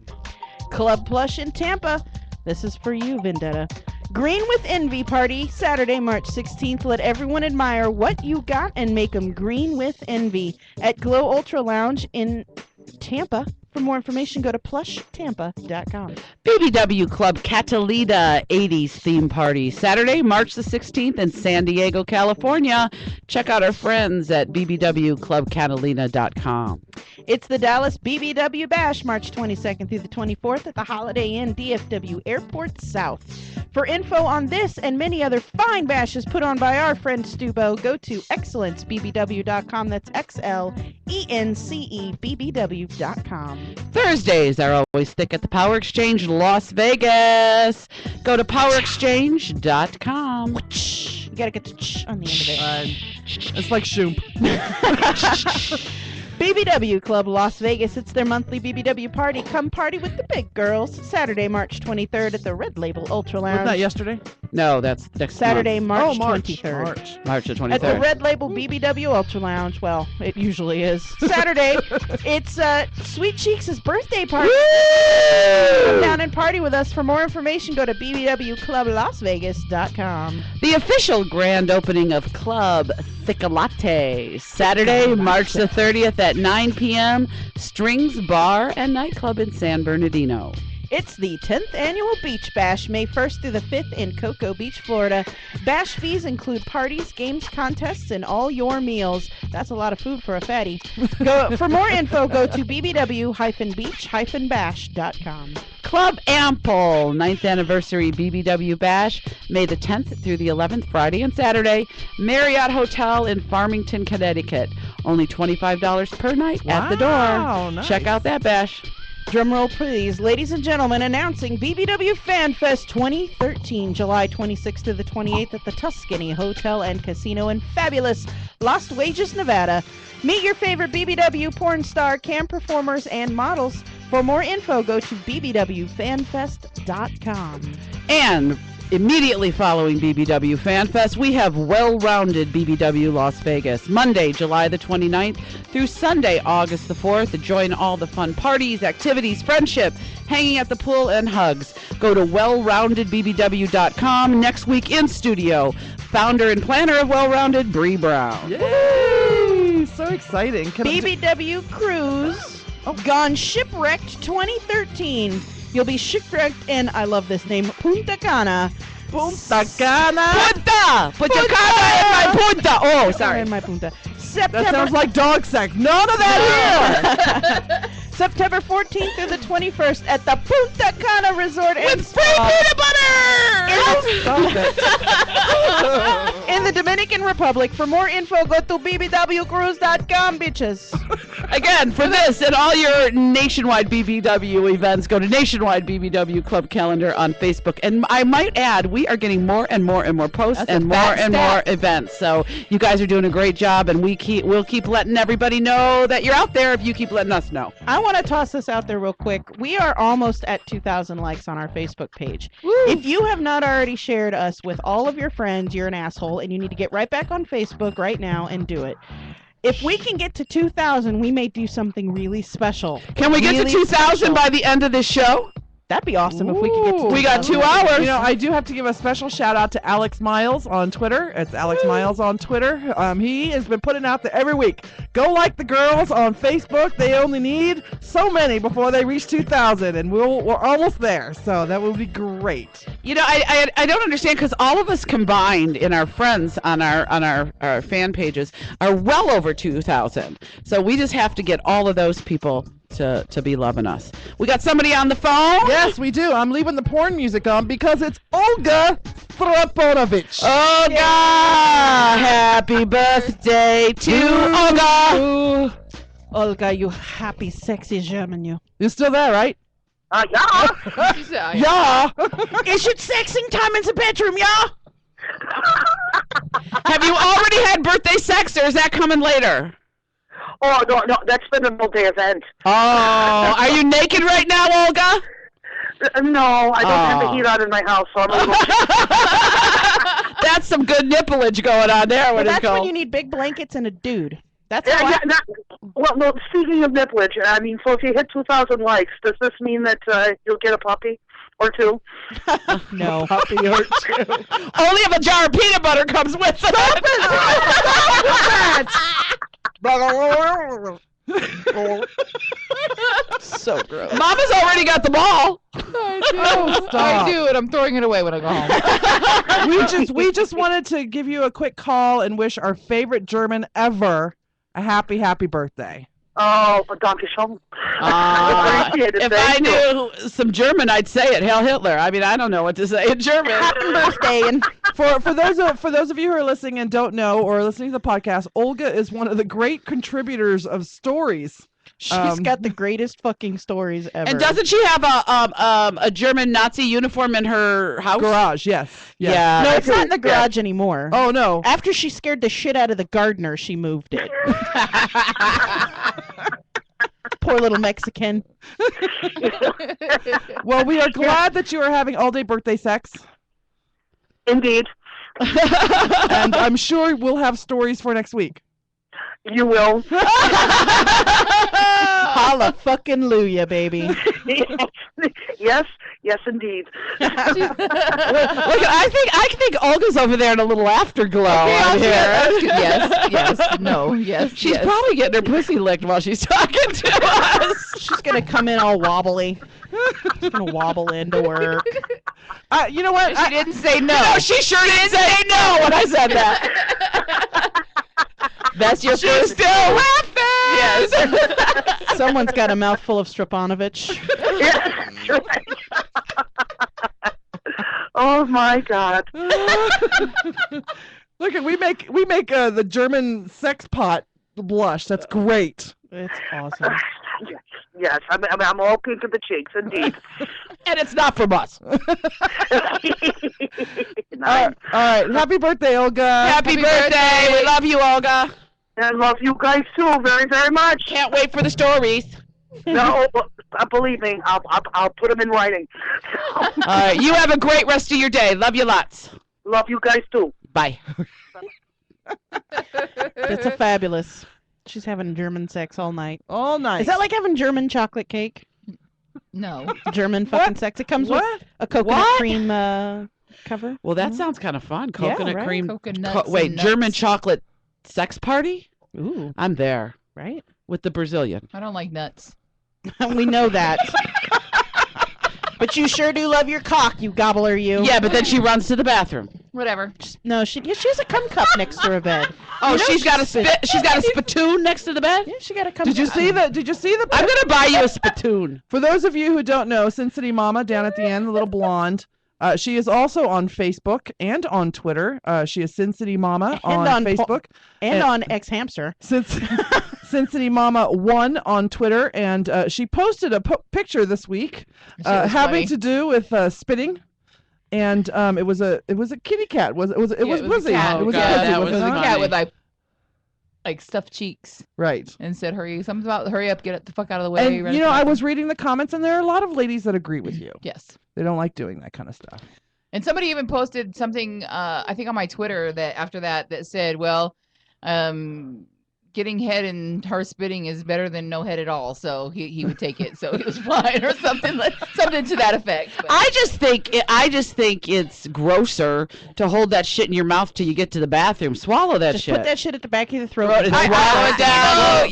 You're not going to convince me. Everybody keeps trying to convince me. Let 'em the give you nutritional values in the Protein. shit. I don't fucking care. Okay. Firstly, I am a huge advocate of safe sex, and swallowing cum is not safe sex. Why is it? It gets dead the minute it hits your stomach It's acid. perfectly safe sex. Dead when you're little with your- spermies right in your belly, It's okay? perfectly safe sex when you're with your husband. Yes. Or your significant other who you've been with for a while and you each get tested regularly. Right. I'm swallowing the shit. I ain't holding it in my mouth and going nowhere. Now, us being advocates for a lot I of like to great things gargle. in the world. I'm like an advocate for safe- swallowing, okay? Get in I will fly the swallowing flag. I am trying to build a segue to our next guest. Will you stop already? Speaking of cocksucking, we have in studio. How's that for a great segue? We warned you, Lance. We warned you. No. Andre did not warn you. That's what I happened. know. We tried to in a matter of a 30-second. He didn't tell you about us? He didn't? That's Well, not fair, Andre. No, it's not What? fair at all.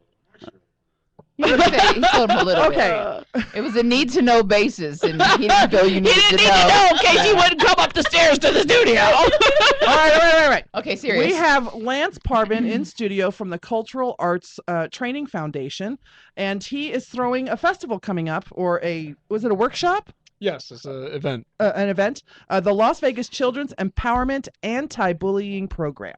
That's fabulous. I love the name. Let's Go ahead. talk about it, because Okay. who gets to come? Can I bring my grandson? Yes, you can. We need to bring our kids, What's you the guys. age group? There actually isn't an age limit. It's Oh. actually open to people that were victims of bullying and their parents. We've actually put it together with 3 other individuals.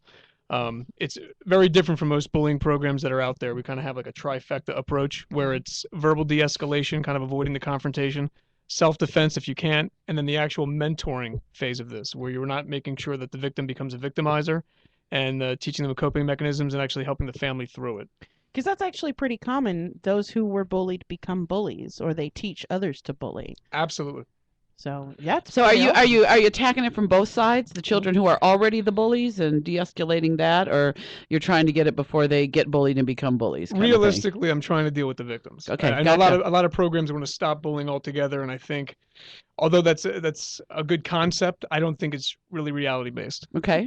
So with this, we're actually helping the people that were victims, trying to show them that you don't have to be a victim forever. Helping them deal with the problems and giving them more self-confidence through self-defense, not saying, all right, now you have this power, unleash it on the world. Right.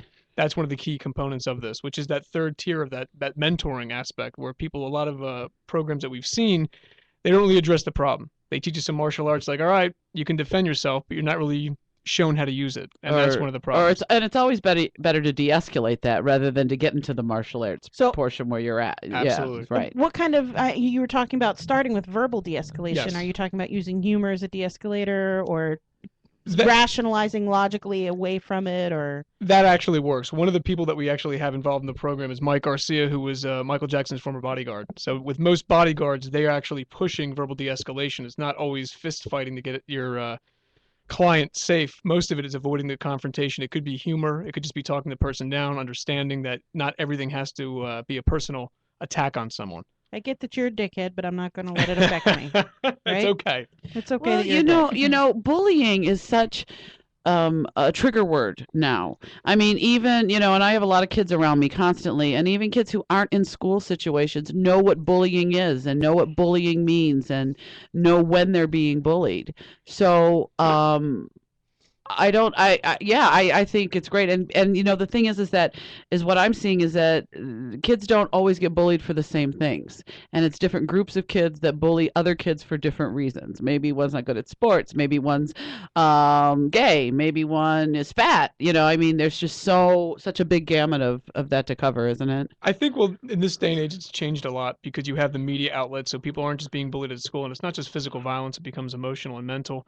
And we're seeing that a lot more, where people are going home and they're still being kind of confronted. And the word kind of gets tossed around a lot, and I don't think every situation is exactly bullying. There's obviously definitive extremes that we've seen where someone is being physically assaulted and harassed, which is much different from someone, well, they don't want to be my friend. Right. And that's kind of like that. And with the day of the internet and cable TV, what we're seeing that we never seen before is the outcome of bullying. In other words, the kids that are committing suicide or that are bullying others, and that stuff that maybe you knew it was going around. And there's all the old Disney movies where there's always the bully that was picking on the little kid, but you never seen what could happen later if that continued or somebody wasn't given the confidence to take care of that themselves. Well, and the other thing in this day and age is it's no longer just the big kid pushing the little kid down and taking his lunch money.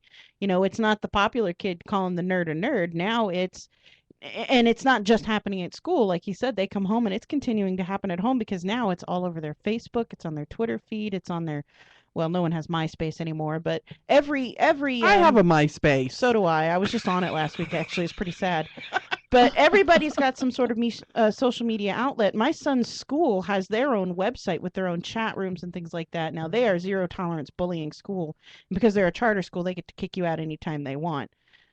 So they've really curbed that whole bullying thing. If you're caught bullying, that's done. You're gone. You can't be here anymore. You got to go back to crappy public school. And that helps. But they're no longer just getting bullied at school. Their refuge is no longer home. They're getting bullied at home too I was now. just gonna say. And do you find how are there is no verbal de-escalation on social media? Are you teaching them the power of the written word too? How to fight back with their words? Well, it's kind of a well-rounded approach where it's not just, obviously, if you're at home and you're on the media, you can't necessarily verbally de-escalate, but it's kind of, at that point, almost avoidance, not getting into the situation where you're going on Facebook and allowing and understanding you do have control in some aspects of these social medias where you don't have to open yourself up to all this hurt. And once again, sometimes bullying children turn into bullying adults, and that's the key thing is that it doesn't just stop. It's been thought of as, it's just a problem affecting children. It still affects adults.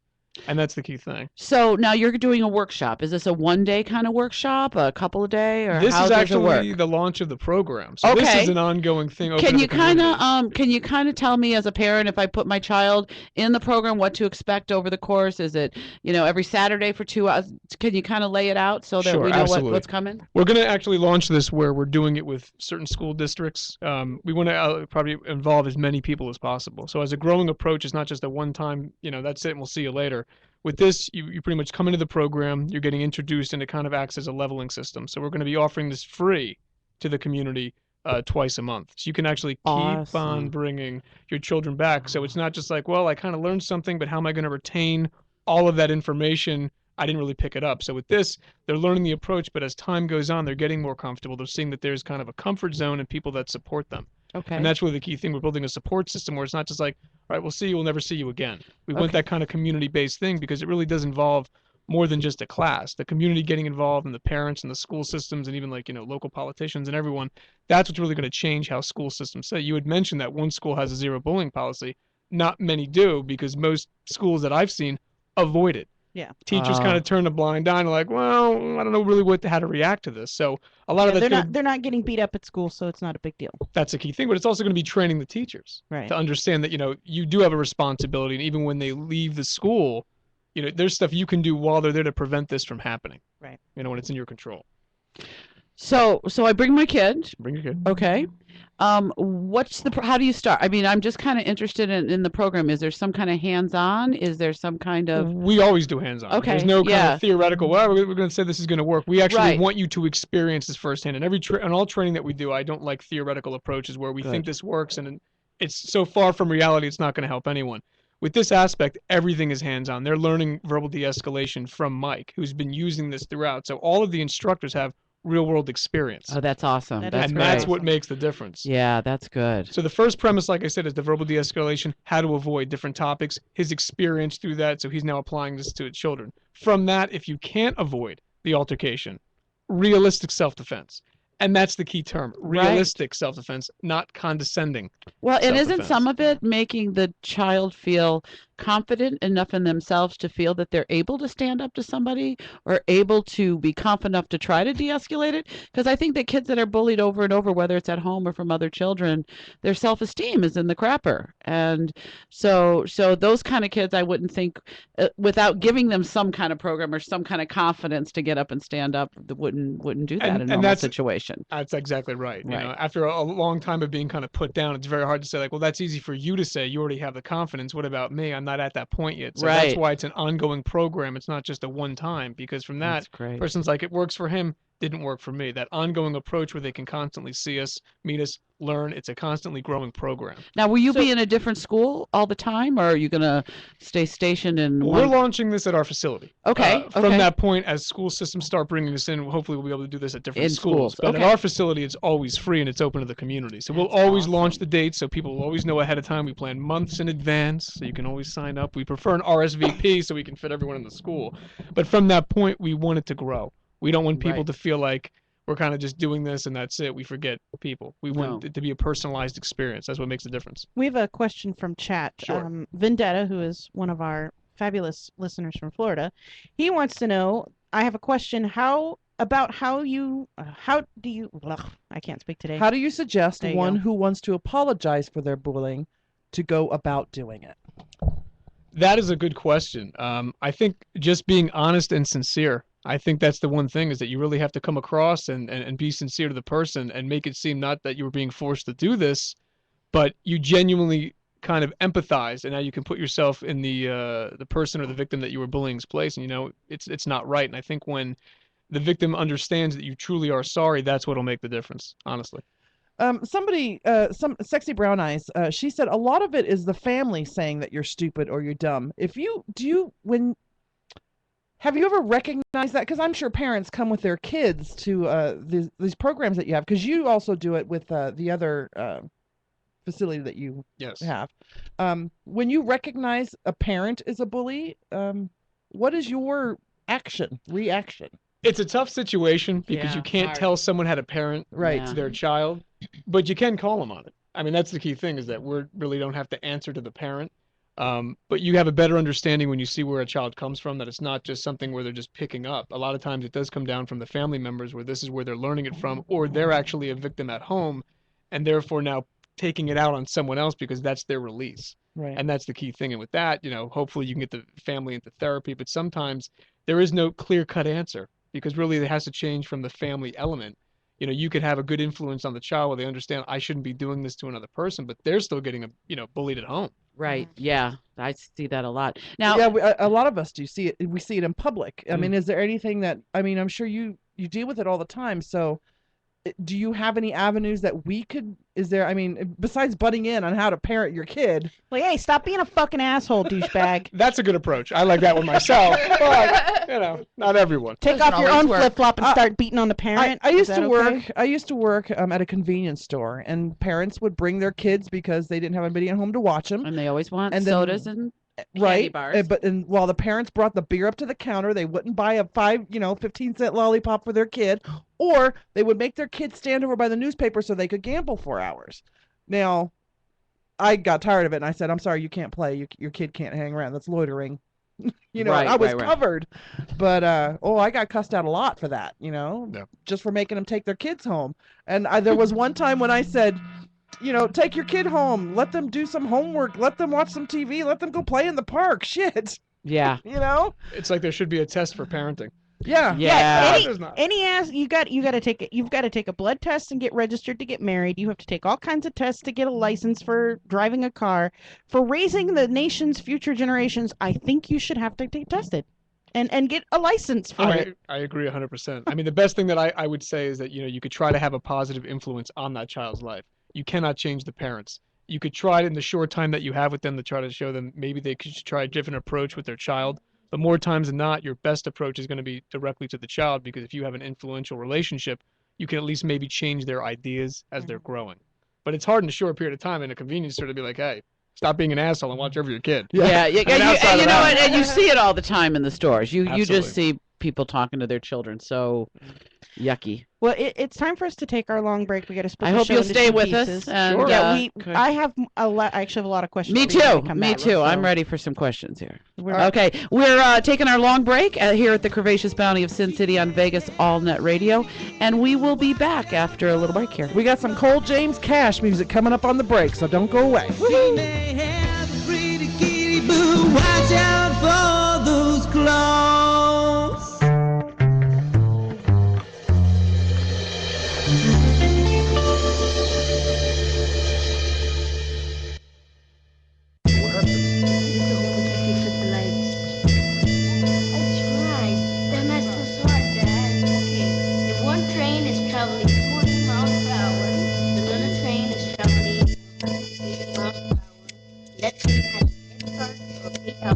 What train can you Why do you want to go to St. Louis? Man, they run to San Diego. Dad, Okay. Come on.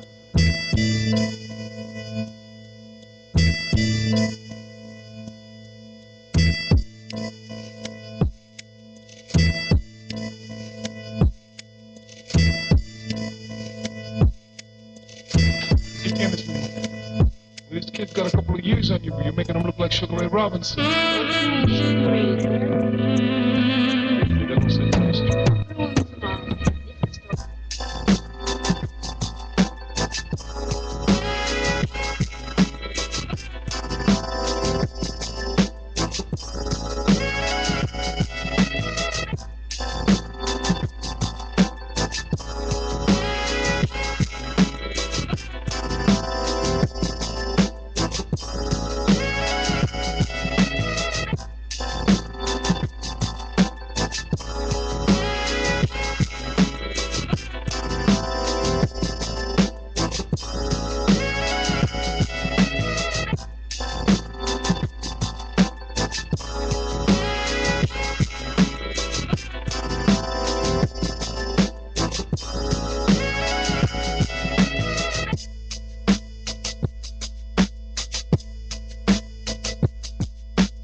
try. You don't do money instead. You don't do good in school. No boxing. Boxing. Like Bobby Blue between you.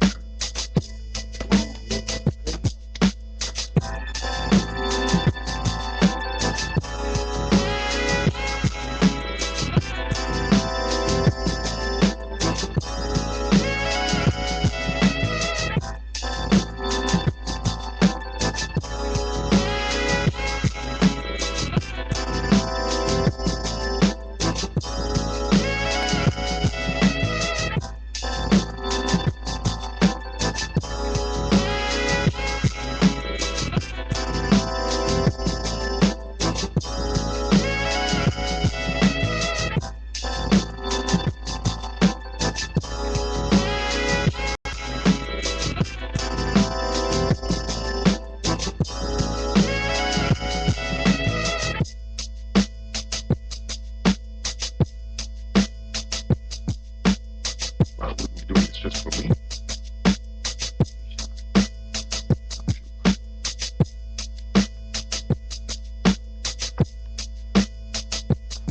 Seen it before.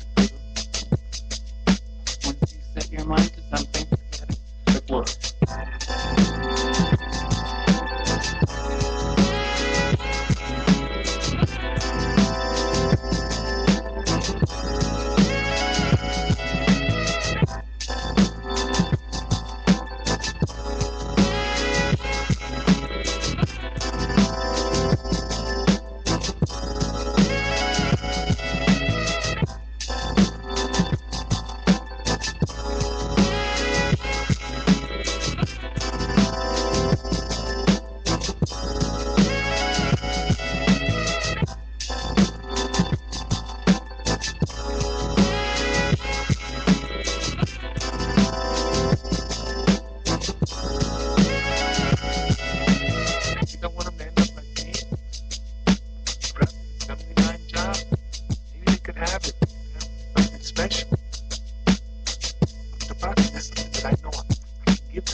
Show me something hot.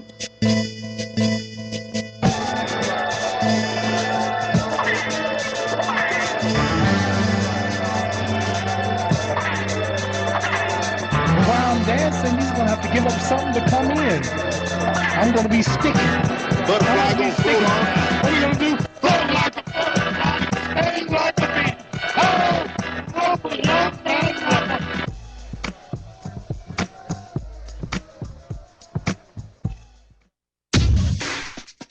Hello, I'm Stephen Hollingsworth, and I've had so many jobs in my life. From cleaning toilets and emptying trash cans to training and managing employees at multi-million-dollar companies. I've been an excellent employee with bad management and a great manager with less than stellar employees. That's why I created a new show called All in a Day's Work, for employees and employers to meet in the middle and have frank discussions about how we can work together to make work better. Join me for All in a Day's Work, Saturday at 1 p.m. on VegasAllNetRadio.com. Remember, it's good to have a job, but it's better to have one you love.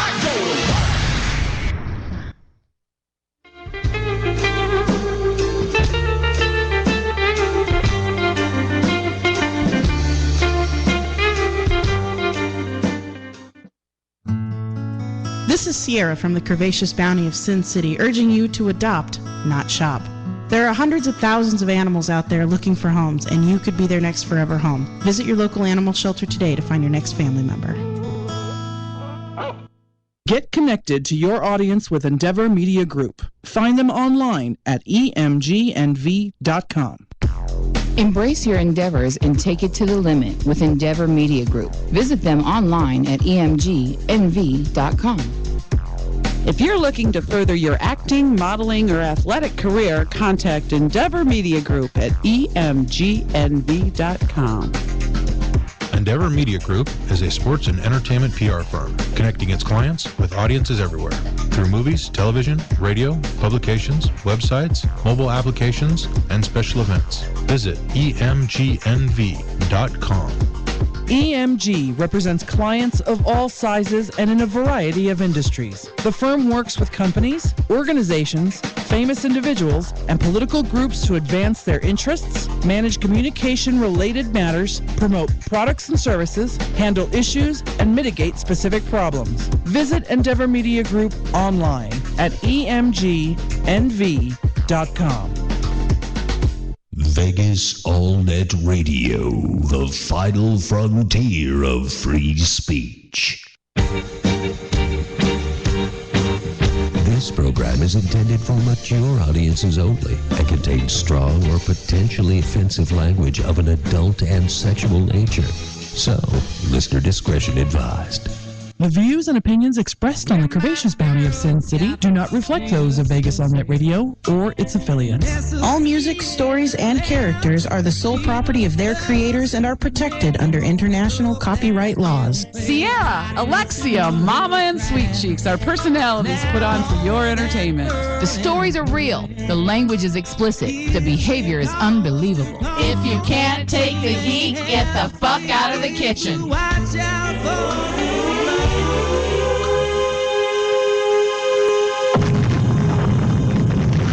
Welcome back to part 2 of the Curvaceous Bounty of Sin City. Find them on Facebook, follow them on Twitter, watch their archives on YouTube. Here we go with the show. Welcome back. You're listening to Curvaceous Bounty of Sin City on VegasAllNetRadio.com. And I think we have somebody on the phone. Who do we have on the phone, Mom? I think it might be Platinum Pussy and Desiree Divine. Hello, ladies. What up, bitches? Good God, who put crack in your Wheaties? Woo! She like, what up? Oh yeah, our girl Platinum in the red dress last night was shaking her moneymaker. Yes, she sure was. And I'm singing to that shit today. Right? Me too. You're too old to be doing that shit. You know that, right? Excuse me. Excuse me. She's too old to be doing what? You are too. Fuck you. Right. I'm not too old to be doing anything that my body don't want me to do. Now the little bendy thing behind the head, that kind of hurts, but yeah. I can still bend it behind. I can still bend it behind. No. Hey, so anyway, tell us what. I said, if I got it to shake, it will shake. I'm telling you, girlfriend, that's the truth. Not on purpose, but it will shake. All right, we've been trying to, talk to everybody about FanFest and getting them going. And I know you guys had your little flyers out last night because I got one. And tell us, is there some updates going on for FanFest? Well, as usual, the affiliate program is up and running, and you guys still haven't signed up. I shall remind you every week. And I did say to Platinum last night, oh, we need to do our affiliate program. Yes, and we will. We will, I promise. Sometime before FanFest, we'll get it. Right. We are releasing the first official schedule of events on awesome. March 1st. Ooh. Nominations will also be released, and voting will start on March 1st. Now, is voting open to the public? I'm sorry? Will voting be open to the public? Anyone from the public can come vote? Yes, certain categories will be open for public voting. Awesome. Yay. And I think the campaign is about to begin. Yes, it is. It's time. It's March 1st. This is going to sneak up on us faster than we know, girls. Right? So I suggest that affiliate program gets signed up before March 1st so that, you guys can promote these other things and attach it and make some money. You got it, baby. Yeah. Right. FanFest is officially 5 months and 2 days away. Wow. Now tell us about the models. Like, are you getting a good response for the models starting to sign up? And yeah, we have about 14 models on the site now, and we have another 14 that we're waiting for pictures and bios and stuff from. Can you drop any names for our listeners? Well, or is it too early for that? Is it too early to drop names as to who's some of the girls that'll be there? Well, there'll be Platinum Pussy and No. Mandy Majestic, Winter Hills, John P, Amazon Amanda, Lexi said she'll be there. Seductress and Sexy May. Norma Stitch, as we talked about last week, has come on as official sponsor. We've got a lot of girls. Great. Speaking of Norma's tits and just for Diamond Dave, is Cotton Candy going to be there? Do you know?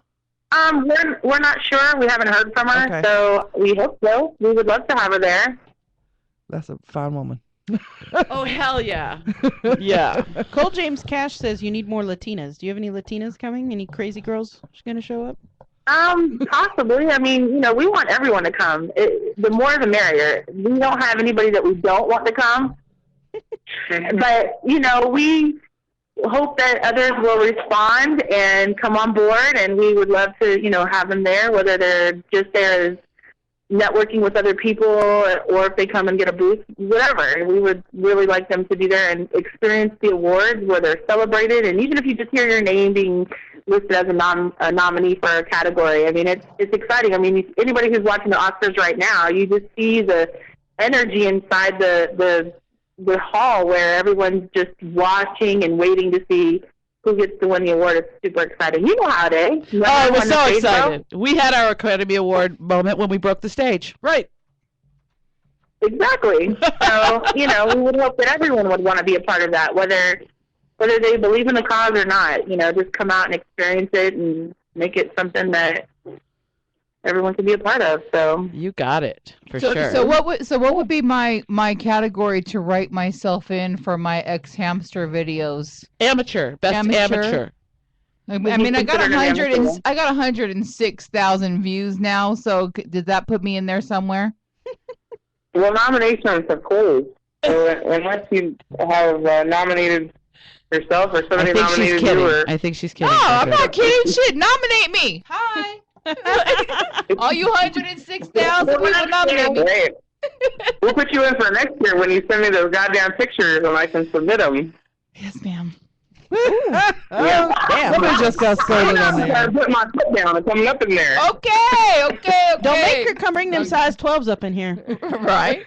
Right? Okay, I'm big old feet inserted in somebody's ass. Big ass, too. Talk to my manager. I have. Nobody listens to me, damn it. I do. All right, ladies. Well, we love our updates, and we want to keep getting our updates. So we're going to work on, I guess we have to work on the affiliate program this week because March 1st is coming up Friday. Yes. So that is the official. Everybody go to bbwfanfest.com, and you will be able to see the first schedule, correct, ladies? And sign up for the affiliate program. Get your booth space. Get your hotel room reserved, and get your VIP ticket, right? Yep, and there's one more thing before we get off the phone tonight. Okay. March 18th, we are having BBW Karaoke Triple X at Red Label. That's Monday, March 18th. Okay. It's going to be a BBW night. So come out and hang with us. You got it. Yay. Well, we look forward to Make sure always. you post that on Nationwide BBW Club Calendar on Facebook. Or just send out invites, and I'll usually post them if you send out the invite. Make sure you post it, They baby. did. I just got one. Okay, you got it. Next time we'll tell you about all of our douchebaggery experience we've had lately. It is seeming to get increasingly douchebag. We need to get you in the studio to talk about douchebags. Douchebaggerific. Man. So we're going to have a whole night dedicated to we just have douchebag night. douchebaggery. Douchebag night. We'll call it Massengill Sunday. Sunday. All right, ladies, we're going to talk to our guest. Keep listening because he's something special in the bullying department. So we're excited to have him here. Yeah. So thanks for calling, ladies. We love you lots and lots, and we will talk to you next week for our next update. I love you long time. Okay, me too. Bye. Sucky. You guys are horrible. All right. No, we're funny, not. But funny. No, we're okay. So we left off talking to Lance Parvin from the Cultural Arts Training Foundation, who's got an event coming up, the Las Vegas Children's Empowerment Anti-Bullying Program. And that is when? March 4th. March 4th. I have a question. Yes. Does this stem from something, Lance? In other words, what got you involved and concerned about the whole bullying issue? Is it because like your background in martial arts, or I think it's a combination of the fact that I'm only 5'7", so I wasn't a very That's why I'm asking I wasn't you. a tall child. But I can understand what it's like to kind of go through and feel like you don't really have an out, and feel, where am I going to pull confidence from? And although we really want to stress with people, avoidance, if it does come down to an altercation, I still want to realistically teach someone who might not be bigger or stronger that they can realistically defend themselves. It's not always about, size The and big guy, strength. yeah. And absolutely. So, are you also teaching parents how to see the signs of your child either being a bully or being bullied?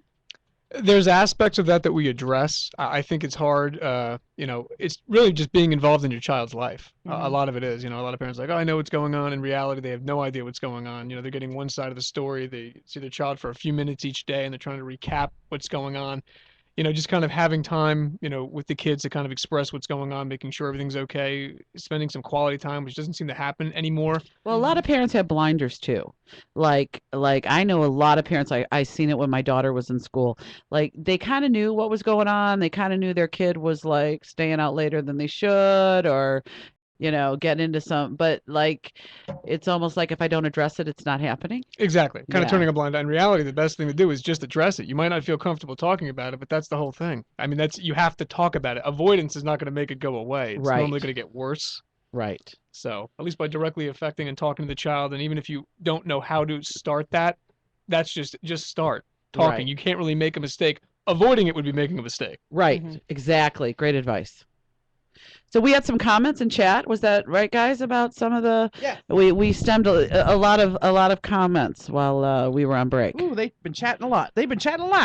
So what a lot of people, everybody I think goes through some form of bullying in one way or another. Cole James Cash said he was bullied for being skinny, and then his mom put him into boxing. Sexy Brown Eyes was bullied for being a BBW, and now she, is a porn star. She turned that right around, didn't she? Desiree Devine was picked on because she was tall and skinny, and Vendetta was bullied, which made him turned into a verbal assassin, and he became so good at it that he now feels guilty for being a verbal bully. Wow. So, yeah, I mean, I was bullied when I was a kid. Yeah, I was too. Mostly because I've always been thicker, and so I got, stop being such a fatty McFadden. You know what? I think I remember being called like fat and stuff when I was a kid, but I don't know, for some reason I think I had an off button in my brain. Like I can remember this one kid telling me, and I was young, I was on my bike, and he's like, "You're fatter than the whole wide universe." And I said, "Well, you're fatter than the world." And he said, "Well, the universe is bigger than the world." And I mean, like, I can remember this fight, and but I was lucky. I think it's because I had such a good family behind, that my parents would always say, it doesn't matter what anybody says, you can do anything and be anybody. And it's just sad that more kids don't have that kind of support at home. I think it helped that I ended up dating the hottest dude in school. So See, there you go. That always works. Right. No, what I think is funny is when you, years later, and you go to your high school reunion where you were bullied and they're all fatter than you. Yeah. Yeah. Like, Oh, well, see, what happened? that kind of begs the question, and I love being the devil's advocate. So let me be the devil's advocate here. And isn't a lot of what we're seeing as bullying now is just being blown? Because this is the same stuff that kids were experiencing when we were kids is what they're experiencing now. We just know that kids are committing suicide because of it now, and kids are, So you're saying taking because guns to of school the internet and CNN, and it's just more aware, even not that there's more of it. Is that what you're saying? No, what I'm asking is, there's a brighter light on kids being picked on, but we were all picked on as kids. Yes. I have a comment. Go ahead. I have a comment. Here's the difference between when we were kids and parents now. When we were kids, our parents, we'd go tell our parents, hey, if we told them or if our parents found out, their reaction would be, well, don't let them do that to you. Fight back. don't let them be mean to you. At least that's what my parents said. Don't let them Toughen up. Toughen up. Fight back. Don't let it happen to you. Now parents are like, oh my God, I can't believe it happened to you, baby. Let me call the mother.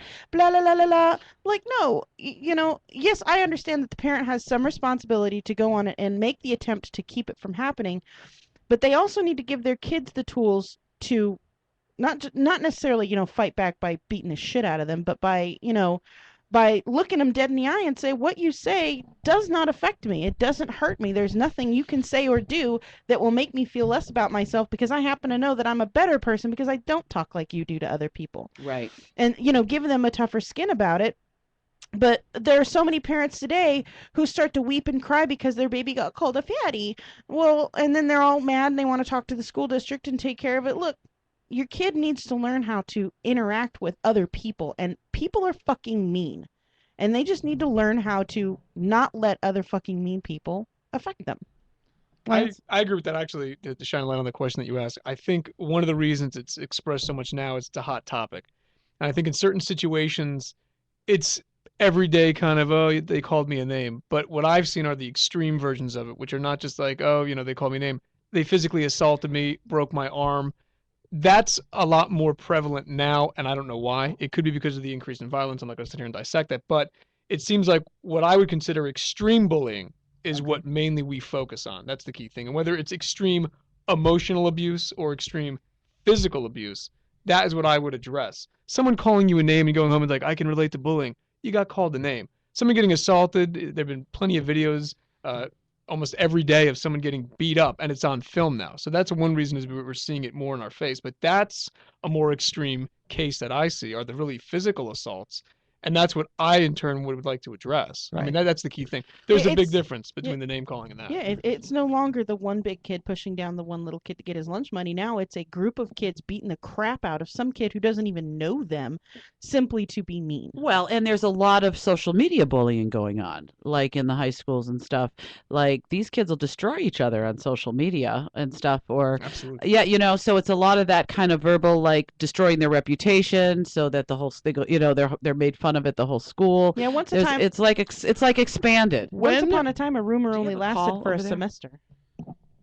When do you discern the difference between extreme bullying cases where you need to actually step in and do something, and when you have to say, "Suck it up, kid, fight for yourself"? I think in certain cases, normally if hopefully the child has a kind of a good relationship and communication skills with an adult, it comes out. In reality, though, as a parent, you kind of want to address that right away. I mean, I'm not saying someone calls you a name. I get it, toughen up. That's life. You're not going to please everyone. Right. But there's a drastic difference if your child's coming home with bruises. Oh, yeah. And they're like, I fell down, because this is kind of symbolic of what we see with same thing with domestic violence victims. Right. The same thing. It's like, they're trying to protect somebody. Absolutely. So with this, you want it, the sooner that you catch it, hopefully prevents it from becoming a more extreme experience. And that's what I would say to address. And sometimes people are like, there was no cues. I had no idea what was going on. And that's why the school gets involved. Right. Because your parent can't be at the school with you. And that's why you need the administrators and the teachers getting involved. And once again, saying, you know what, they're only here for a few hours. Not going to be my problem. I'll send them home to the parents. So that's why it's going to kind of take a community effort of the parents and the school system. It's not saying one's at fault and one's not. Yeah, and They're with both working responsible. parents, a lot of times the school does see the kid more than the parent does in a lot of situations. Absolutely. Yeah. Absolutely. And that's one of the things I think that can change, is that it becoming just more involved. And I know it sounds, that sounds good in theory, but that's what has to happen. If you're just blaming it on one person, well, the parent has to take responsibility. Well, the parent does. And now someone else's child, they didn't take responsibility. They're in the same school. So at what point is now the parent, kind of left alone and say, now it's the school's thing to be like, hey, they're safe when they come here. It's this horrible chicken versus egg thing where the teachers need to take more responsibility at school, but then the parents also need to take more responsibility at home. And who needs to start that responsibility? Which comes first? It's just a matter of everyone's got to start. Yeah. So at this event that you have, where you have it's for children and their parents, I would assume. Absolutely, for both. Right. And then so you talk to them and how to deal with bullying situations, how to diffuse bullying situations, how not to be a bully. All of the above. I like that. That was a good explanation. Sum up the whole course in 2 minutes. Go ahead. But it is a combination of both. I think with the actual child, understanding, when you are being bullied and not everything is a bullying situation, learning how to avoid that, how to verbally de-escalate. If you can't de-escalate, learning how to realistically defend yourself, then talking to the parent, being like, you have to become more involved, understand coping mechanisms, that it's not the end of the world if your child was bullied, but now you have to address it. Don't avoid it, getting more involved with the school. And if the school is not doing something, go to the administrator. If the administrator, go over their head. And I've heard a ton of stories where they try to get involved and all this other stuff, but you have to stay on it. Like anything else, it's important. It's your child. That's the key thing. You don't want to see harm come to your child. And the same thing, the school system, if they see an issue at home, once again, it's kind of going to be a dueling thing where they both have to come together and work. Let's talk about Cole James Cash said that he was bullied because he was skinny, and then his mom put him into boxing, and then he started fighting everybody. Now, I know that a lot of karate studios and martial arts studios around town have anti-bullying programs, and so they like to teach kids self-defense and things like that. But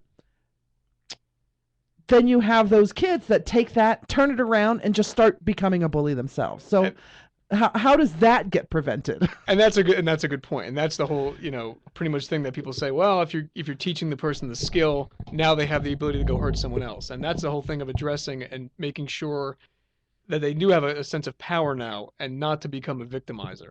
Using this skill set that you have to defend yourself and understanding that it is a tool and you physically can hurt someone, and you understood how it felt when someone was bullying you, to turn around and just do that to random people to kind of express that anger is not right. With all these programs that are out there, it's that you want it to where you can defend yourself. That's the key thing. It's self-defense. You're not going out there picking on fights. We do the same thing with adults. Mm-hmm. It's like anything else. You have this kind of tool and this control. You have to understand that you are responsible at that point. You can't claim, well, I was bullied now, so I'm going around beating the shit out of people for the rest of my life. You've got to take a kind of a role as a child and understand that we are teaching you this. And that's the mentoring phase of this. And that's the thing I see left out of most programs. It's like, all right, you know how to defend yourself. Have a good time. And then it's like, beat up everybody. Yeah, Release the Kraken. Yeah, all of a sudden Johnny's kicking the shit out of everyone out of school, and that's the issue. So that's what we want to address, and that's normally what we've heard from a lot of critics is that's great. We've seen bullying programs before. What makes this so different? And that's the key component that I think is missing. We've involved more than just two people. We're bringing in people that are in the school district that have experience, mentoring kids and working with children so they can better relate to, now that you understand what you have, use it correctly. Try not to use it. But if you have to, understand why you're using it. DJ's Carpet has a question, and this goes along with what we're talking about. His concern with teaching his kids, he wants to teach them MMA, is the concern that despite his discouraging, he doesn't want his kids to go out and show their friend how to dislocate a shoulder. So in this mentoring program that you have, how would you strike that balance of mentoring the parents as well to be able to take that teaching home when they're no longer in the class with you guys? And that's actually our responsibility as well as the instructor to kind of get the point across where it's like, now that we're showing you this and you are responsible. We've seen this in actually a lot of schools where the kind of the sensei or the instructor takes on that responsibility, and the child understands when they're at school, I understand that there's a responsibility on my part not to go around hurting people. We tend to address that because there's obviously a few of us that can obviously talk about this, but we show them like, look, we're using this in this situation. Understand the difference between right and wrong. Just because you know this, don't go out there and try to dislocate an arm. Okay? Right. You're using this, like I said, that's hence the process of, you're not just going after someone calls your name and you're breaking their face. You're trying to avoid it. But let's say all three of these ladies have kids, and let's say Mama's kid goes out and they take classes, martial arts class, and we've been discussing this for the kids taking stuff. That's my husband. Right, we're talking about. And the kids think it's so cool, and they go, dude, you can. And their friend comes to them and says, this guy picked on me at school. He goes, well, you could do this, and so the kid shows him a move. How do you tell your kid not to do that? You know what? Before you answer, I want to just give you a situation I had the other day with my little guy. And he said, well, Grandma, like if somebody's messing with my sister, I'm just going to sock them in the face. And I said, it's bad. I, as a parent, would like to know, because I was trying to explain to him that, you just don't punch somebody. You need to talk about it. You need to tell him to leave your sister alone. And this 5-year-old in his head, all he kept thinking was like, but if he's messing with my sister, I'm going to punch him. So as a parent, I would like to know the right thing, how to get that across. I was taught never throw the first punch, but if somebody else throws one at you, you better finish it. And with all that stuff, it's honestly not who throws the first punch, it's who's aggressive. That's right. Yeah, that's true. And it's you don't have to wait to get hit someone. So there is education to parents like that, because I totally would like, I kept trying to explain to him, but in his mind, they're messing with my sister. So and a lot of that is not just hearing it obviously from his parent, but hearing it from his teachers. And as far as teachers, I mean the instructors, of getting that point across. Right. That's the key thing. Gotcha. I think that was, and hopefully you hope that person the child. And the same thing with her question. It's all in the instructor to explain the proper times to use this. Correct. and what ingraining it's not, the concepts. Right. Ingraining it, so it's not, once again, not a one-time thing where it's not see you once, now your parents' responsibility, have fun. Right. Yeah. All right. So it's that constant thing of like anything else, you want to get the point across. Repeat. Sesame Street. Absolutely. Yes, exactly. So tell us again, Lance, about the event that's going on. Where, when, how can people reach you to sign up? Oh, great. You can reach us on culturalartstraining.org. We are a nonprofit organization. The event is March 4th from 6 a.m. to 10 a.m. Yes, that is in the morning. It's a 4-hour event. Before school. When's the later one? Normally, we'll have this event on the weekends, because I understand that kids are in school. You don't want to pull your kid out to come down. You might. I don't know. But for this instance, like I said, this is the launch program from this point. You can always reach us on the site or through our 800 number. That would be the best way. If you have questions, you can always contact me. I'm Lance. And any questions, like I said, I'll be glad to answer. It's at 6368 West Sahara, so it's close by. Right up the road. Right up the road. From us. Yes. And like I said, we have directions. All the information is on the website, and you can contact us directly through that. We'll go over anything I haven't answered already. And if you just type in Cultural Arts Training into your Google search, they'll come right up, and you can go on and see the little flyer that they have. You're also on Facebook. Yes, we are on Facebook as well. I was sent a very tiny copy of your flyer. Who did that? And I went and got the bigger version off of Facebook. That's probably a better idea. So, so you're on Facebook, Cultural Arts Training, yes, Foundation. Right. All right. You've been a great guest, by Thank the you way. for having me. Great guest. Lot of triggers in chat for people, things to talk about, and exciting. Please let us know future dates. We'll post them on our sites, and because I ain't coming at 6 a.m, but I would sure love to come on a Saturday. It's 4 hours. You have that whole 4 hours ago. Yeah, right. Look, the only time she's ever up before 8 is when my kid's out of school. That's right.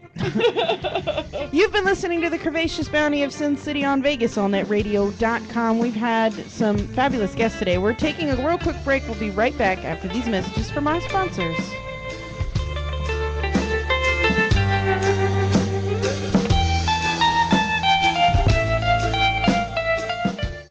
Follow your favorite BBW porn stars on Twitter. Find them all at bbwgirltweet.com. Get connected to your audience with Endeavor Media Group. Find them online at emgnv.com. Gentlemen, start your engine! That's the sound of On Wheels Now, every Tuesday at 6 p.m. If you like cars, the smell of gasoline and rubber, or just love motorsports and auto racing, On Wheels Now is your inside look at local motorsports. So don't miss the action. We'll keep you in the loop with the latest local racing news. We're race car drivers too, so join me, Michael, and Mike, Tuesday at 6 p.m. Find us at onwheelsnow.com. This is Danny Vegas. Hey, everyone, listen up. The D-Man is finally in the 21st century, and I am now on VegasAllNetRadio.com. Everyone knows I am straight up, so log on and dive in straight up noon every weekday on VegasAllNetRadio.com. I'm going to bring coolness back to business. See the award-winning Curvaceous Bounty of Sin City and your favorite BBW porn stars at BBW FanFest 2013, July 26th, 27th, and 28th at the Tuscany Hotel and Casino, Las Vegas, Nevada. For more information, go to BBW FanFest on Facebook.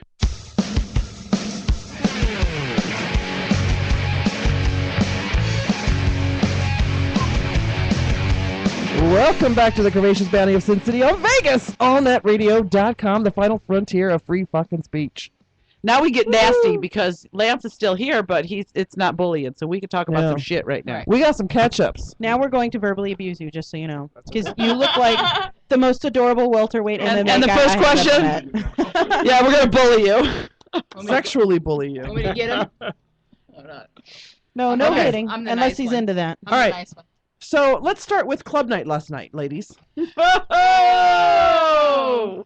Well, that was a good reaction. First off, how much of it do you two remember? You Wait, fucking luscious? I gotta say, I was the DD last Were night. you the DD? But I'll tell you what happens. But when you I'm- don't have to be the DD on your birthday. Oh no, next month's my birthday, and I've already said, because I got to drink. DD is designated driver for you Yes, drunk I fuckers was the out DD there. last night. But it was a fun night. A lot of people there. But I find that when I'm not the drunk one, like I get approached much more by men. When you're not the When drunk I'm one? not the drunk No, one. it's because you're just more aware of it. Is that what it is? Yeah. Usually Man. you're so wasted you just push them off to the side while you make out with some other Oh dude. no, these ones I were walking out the door and kissing them goodnight and sending them home and Next. come in and get another one, Yes, walk them out find the me door. another one next. Yes, she sure is. That's exactly what I was doing last Which night. one's next? But they approached me. I didn't approach them. But you guys, I really got something wrong with me. Seriously. We know this, Blanche. We know. You're a great big commitment I met club two whore. very nice men last night. Both are around my age. Both are very responsible men, have good jobs, and I'm like, maybe they've already been texting me today. And last night they were like, oh, you're so beautiful. And, I see you across, and I'm like sucking it all in, like my ego's like this, Yes, but when they ask you to commit to a date for coffee, you're like, go away, run away, quick, quick. Exactly. So today they want to talk, and I'm like, you need to stroke the ego today, like last night, because I'm not interested right now, Look, okay? if you just wanted to put it in her pooper, she'd be okay with that. But if you want to take her to fucking... I don't, wait a minute, I do not play spokes. So anymore. no pooper. Not anymore, at least. No, it was never a thing. I tried it, and it's not my thing. Right. No, but spokes is not. So yeah, so I don't know. Dental spokes, Like baby. you guys, it's really you guys are I'm tripping because like I'm talking myself. I'm tripping. Well, I'm talking myself into, you know what? I really need to date these boys, and these are not jackasses that are just booty calls, and Just you go- could date, and then I'm like, You can just go for coffee. They don't have to become baby daddies. I mean, you're well, not- they becoming it's baby growing daddies anyway. anyway. But I'm serious. I really have to like talk myself into. Well, you know, they say that the first step to recovery is awareness. Admission. I'm aware. Admission is the Right. first I'm step. aware. I got some serious commitment issues. Are we on the And you're talking 12-step your- program to commitment? Is Right, that what's going and on? you are She's on the talking yourself CA. into at least going on a date with one Now of them. there are a couple of guys that they clean the pipes and they're in relationships, and I'm really good with, hey, you want to get together? I'm calling them like, okay, because I know there's not after he cleans my pipes, we're done. But these other guys, like, if 'Cause I you let have to them have clean my pipes, they might fall in love, You have to have an actual conversation with these dudes. No, I'm afraid, You like, can't if I just put say- the whammy on them, they won't leave. You can't just say fuck my fat pussy now go home, motherfucker. Yeah, You're gonna have to actually be like, why yes I did watch that show last Thursday. I am very well aware that I got some major issues. You But I need got a now I gotta tell you therapist. really funny. I do, but who the hell cares, There's too much shit going on in my life to have anybody permanent anyway. That's what I tell myself too. I keep but I am gonna go on a date with one of these guys, okay, Good. this week. Just one? Just one? Well, okay, here's the situation. One was interviewing at UNLV. He's from France. He's a French teacher. Ooh. Yeah. And he has to leave town on Wednesday, and I then think that was a Swedish accent you getting did. nervous. whatever. I am. When you start talking about commitment, I have Shit issues, over So he's only here till Wednesday, and then the other guy lives in town in Summerlin. So I don't know if I could get both dates in this week because I got a lot going on. But I'm gonna go out with a nice man. Good. Well, you did go out with a nice man before. Oh yeah, and you know what? He's working. He's still been texting me. Right. But you know what? Like he looked at me and said, "Now, don't get upset that I don't call you because I have to go to town." And I'm like, "Fine, I'm a patient woman. Don't call." And on the date, And then you he had a didn't. really good time. It was right? very nice. Very, Okay. very nice. Yes, So, we had dinner. let's hope and- that with these two gentlemen, that they're very But nice the problem, they dates. can be very nice, and if they want to call me the next day, I'm not sure I can accept the phone call. Oh You don't my have God. to accept the phone call the very I've next got day. problems. I know. Jesus All right. Christ, let him sweat it for 3 days. So anyway, I'm working this through because I really want to work through this. If her I'm face, gonna, she's really serious. you guys, Like, I don't want to be old and not grow old. You know, I've been married in this She sounds like someone who's afraid of flying, so she's gonna, force herself onto a fucking airplane to get over her fear of flying. You're kind of like that. But, Jump, bitch, jump. We know that you have a fear of relationships, and that's okay. What makes you think that you have to have one? I mean, No, it's not that. Hold on. My Okay. mom is 65, and she has a boyfriend, but she loves being alone. She loves it when he works all the time. So she's got the house to herself, the bed to herself, dinner to herself. She loves it. What you need is a long-distance totally- relationship. 6 weeks No, on, 6 I don't. weeks I off. don't want a long distance relationship. It's not that I feel I have to have somebody. At this point, I have to overcome this within me. You know, I mean, I really. But feel why that do you this- need to? Why do you have to have? It's not that I need to overcome it to have somebody. I need to overcome it because it's my own ego, and it's like I have the power to I finally realized like this, and I know who fucked me up like this, and I'm not letting that person win, Well, and I can't say it's that person. It's a series of things, Oh yeah, But- like the guys leaning over your ass texting. Yeah, that's a good one. That'll turn you Or off. just rubbing one out while he's staring at your ass. Yeah, well, he's rubbing my ass and he's jacking off. Like, come on, where do I find these dudes? See what you guys do to us. So anyway, so you know what? Eventually, I mean, I'm not retiring anytime soon, but eventually I'd like to find somebody to grow old with. But if I don't Older. overcome this fact that if you're a nice guy, I don't date you twice, I will never get to that point to maybe be like, find somebody to grow old Right. with. So this is something So you I have to a overcome. point A and a point B that. Point B being, you wouldn't mind being in a really good relationship Right. with a really nice guy. But I don't have to. I know Right. you guys all know me. I'm way Right. okay with being alone Right. and doing my thing. I'm way okay crawling in my bed at night watching my shows and don't you be fucking with my TV, But you'll okay? never get to point B unless you can get over this. I need to overcome this. I need to go on more than one date with somebody. Yeah. Okay. So She needs more than 279 emails for a hot tub party. because I knew what is a hot tub party, you was in and out. Right. I'm Literally. good with that. So I'm not afraid to, So yeah, this is my own battle. But in another thing, I have to tell you guys a really funny story. Okay. So I worked a bachelor party Friday night. Oh yay. Yeah. So this is great. By the way, Sweet Cheeks is a stripper.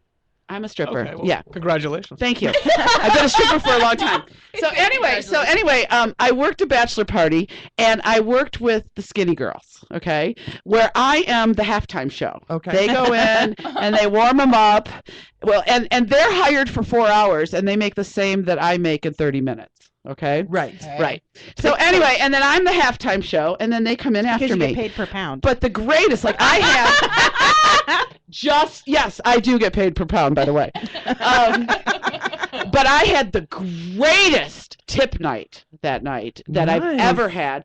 But see, these girls go in, and I've worked with a lot of the skinny girls, but I've never seen their negotiation. So they're given a flat fee, and then they're like, well, if you want to have this little party game, it's going to cost you this.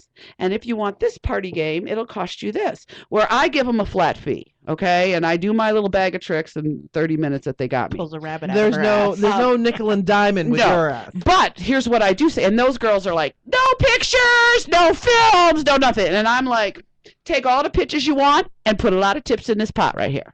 Okay? Well, they'll say, can we take, you can take pictures and I take tips. Because I know if you YouTube fat redheaded stripper, you're getting me pole dancing, okay? You're getting me pole dancing. So, some dude scared in the corner while she rubs her fat all so over. anyway, it was a great party. It was so much fun. But the best part was before I went to the party. So it was at the MGM, and I always get there early because you never know what you're going to run to on the strip. Right. I'm a fat chick, and some of these hotels you got to walk 85 miles, so I don't want to be getting there sweaty. So anyway, I'm usually on property 30 to 40 minutes early. Right. So I was about 40 minutes early, and I'm sitting at the end of a row of slot machines, and I'm just drinking water. I'm not playing or nothing. And the guy comes up, and he sits down, fairly good-looking guy, probably mid-40s, and he starts playing the machine next to me. And he starts chit-chatting, and he's like, well, you're not playing, what are you here for? And I have my little go bag, with all my stripper bag. paraphernalia, my stripper bag, and I got my false eyelashes on. I'm all made up, and so we're just, we're chatting, and he's from California and blah blah blah. So and he's like, I'm being very vague, and then I finally said, well, I'll tell you, I'm a stripper. I strip for bachelor parties, and I'm waiting to go do a party here. I got to call him in about 10 minutes. And he's like, oh, do you do that a lot? We started talking about it. And then he says, so after you get done with your party, you want to come to my room? And I said, no, not really. I'm going to go home. And he said, I'll pay you. Oh. You got propositioned, you whore. And in the meantime, you have hotel security hovering, because when they think there's a working girl in there, they're getting the working girl out of the casino. Right. And I looked at him and I said, sir, I'm a stripper. I'm not a prostitute. And I'm not going to come to your room. And besides, you could be a cop. If I said yes, I'm going to jail right now. Right, exactly. Instead of going upstairs and making my money, okay? I expect that call one of these I days. said no because I think you're a cop. That's why. So, I mean, I told him right posting that shit all over the wall, right? I said, first of all, I don't play like that for pay. I said, and she does it for free. Just saying. She is the cheapest whore. Yeah, you know what? I might have went back to his room if he didn't say, I'll pay you. Right. He would have brought you a drink and did a little ego stroking, maybe, right? I'll eat your pussy. She said, I'll be and right don't there. call me tomorrow. Please don't. He was from out of town. So, yes. Yeah, he was out of town. He was good. So, seriously, you guys, he thought I was a working girl. I am a working girl, just not that kind of working girl. I dance. Right. Okay. Right. So, one other thing. I was driving to see Mama to get my nails done the other day. And I'm driving down the 95, and I see this billboard that says, freezemyfat.com. I love this fucking thing, by the way. And this is what goes through my head. This is the first thing that pops through my head. Why I want to freeze my fat? The guys like it jiggly. I mean, that's the first thing that I'm thinking about. I'm thinking about a conversation Mom and I had about fat jiggling. And then I'm like, oh my God, I got to ask the girls what you're like thinking sculpture. I've got chisel and hammer in my head. So, but Sierra knows how it all works, and it cool sculpting or whatever. Okay, but so freezemyfat.com, it was pretty funny. So what is it, Sierra? So it's this machine that they put on you, and it freezes your fat. Your fat cells die faster than other cells when they're frozen, which is why you die of, because you don't have any padding anymore, nothing to keep you warm. So they freeze your fat, and over a course of a few weeks, these cells die, and they're reabsorbed by your body, and fat cells are they're not replaced as long as you're maintaining a healthy lifestyle on top of this. So it is the only non-invasive fat targeting or area targeting procedure you can have done. It's like liposuction, but with a great big freezer. Okay, I have a question. Yeah. Damn. They freeze the fat cells so they die, and then the cells are reabsorbed into your body, so you've got dead fat cells floating around in your body now? Well, you're going to poop them out later. It's not a big deal. You know what? At least with liposuction, they suck the shit out. With all this fat on this body, we need what is that, cryogenics right here? That's what I would need. You see, it's for people like, okay, I like all the curves on my body except this one lower bulge that I got going on. And if I could just flip it around like a good old fanny pack, put it on my ass, I'd be okay with that. And I don't want to get sliced open and have an enormous vacuum tube stuck in me. And all my, I really don't want to be turned into soap bars. Hey, reference to Fight Club. Love Fight Club. Fucking the first rule about Fight Club: don't talk about Fight Club. So I don't really want all of that. I wouldn't mind going in and have some, tiny little girl go, oh, you'll be looking so much better later.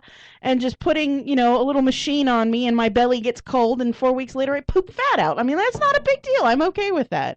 I'm not okay with an enormous needle being stuck into me and shit. Well, they say that liposuction is better than this, but this is like for small areas, and I can't think of a small area on my body other than my little toe, and I sure don't want to freeze my fat on my little toe. Wendy says, what? You don't like fupa? No, it's not my fupa. I'm okay with my fupa. It's the shit that hangs over my fupa. You better explain what the fupa is. Fupa is fat upper pussy area, or unless you're it's the pussy pad. I call it the pussy pad. Unless you're a dude, and then it's the fat upper penis area. It's that little patch of skin just above your pelvis.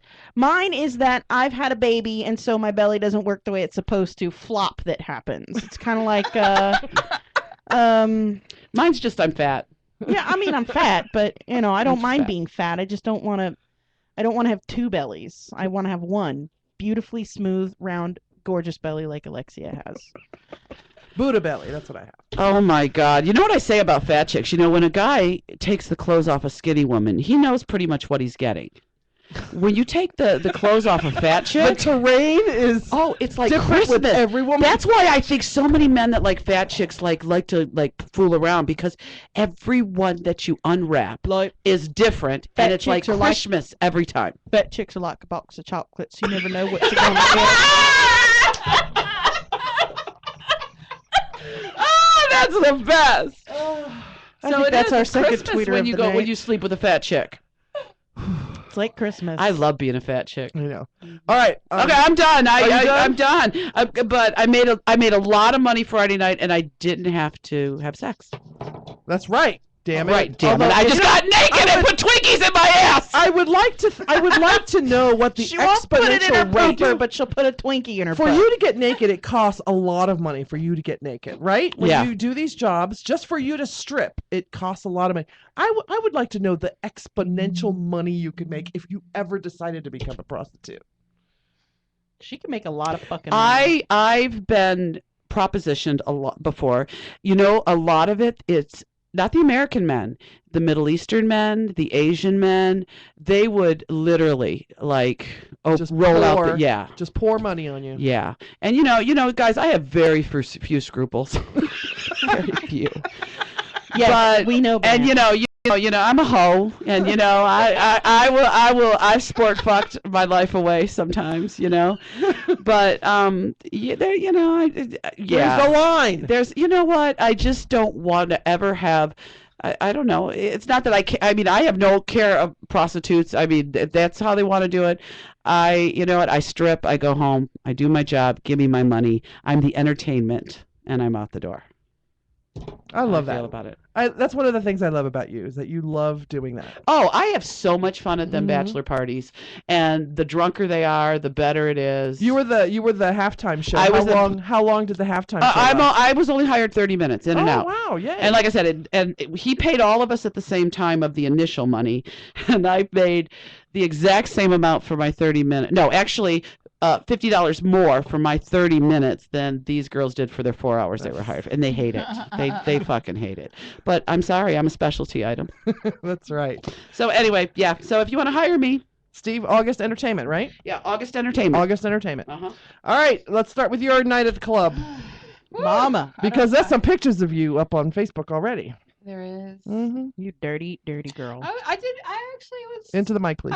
She was actually mellow last I was night. actually pretty good. I thought I was like. DJ was the one that was like, I they saw- haven't had sex in 7 days. Wait a minute, tell us. Wait. I do want to ask. I saw a post this morning from DJ that said there were so many hot babes at the dance last night.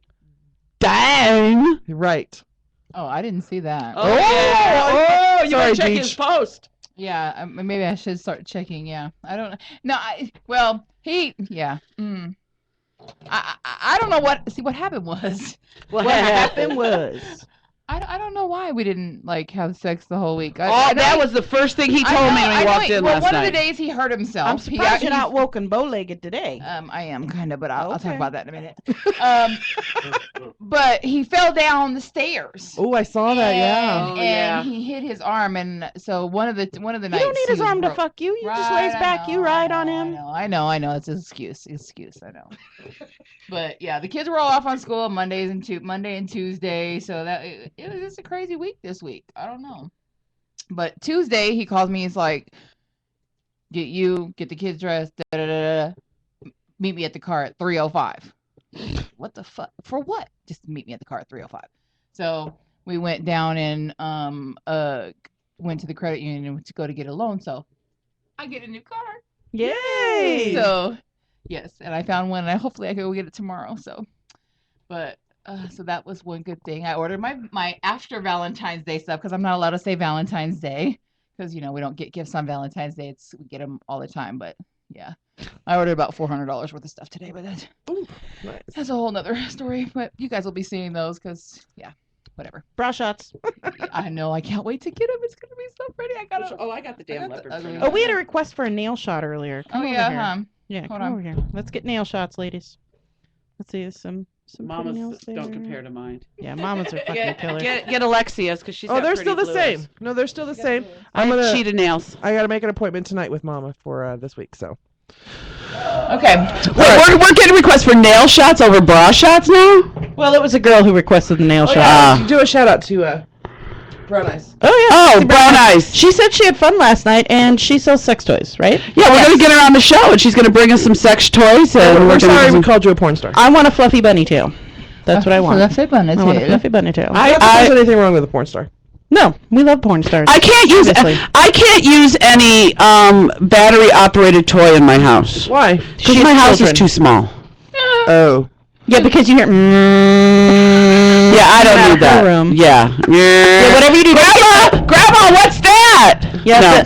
and the worst one is that wooden dildo that I tried that one time. It loud? It made so much noise.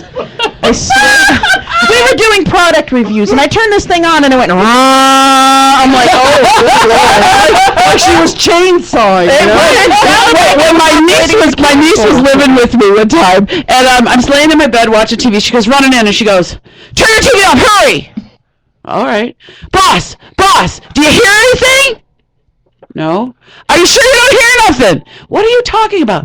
Well, I put my vibrator under my covers. I want to make sure you can't hear me masturbate. Oh Lord. Told on herself. Wow. All right, back to Mama. Yeah, come on, Mama. All right, what else do I got? Let me see. Well, not New car. Yeah, I get. New yeah. car. New after Valentine's Day gifts. We want to turn her white van into the SinCityBounty mobile.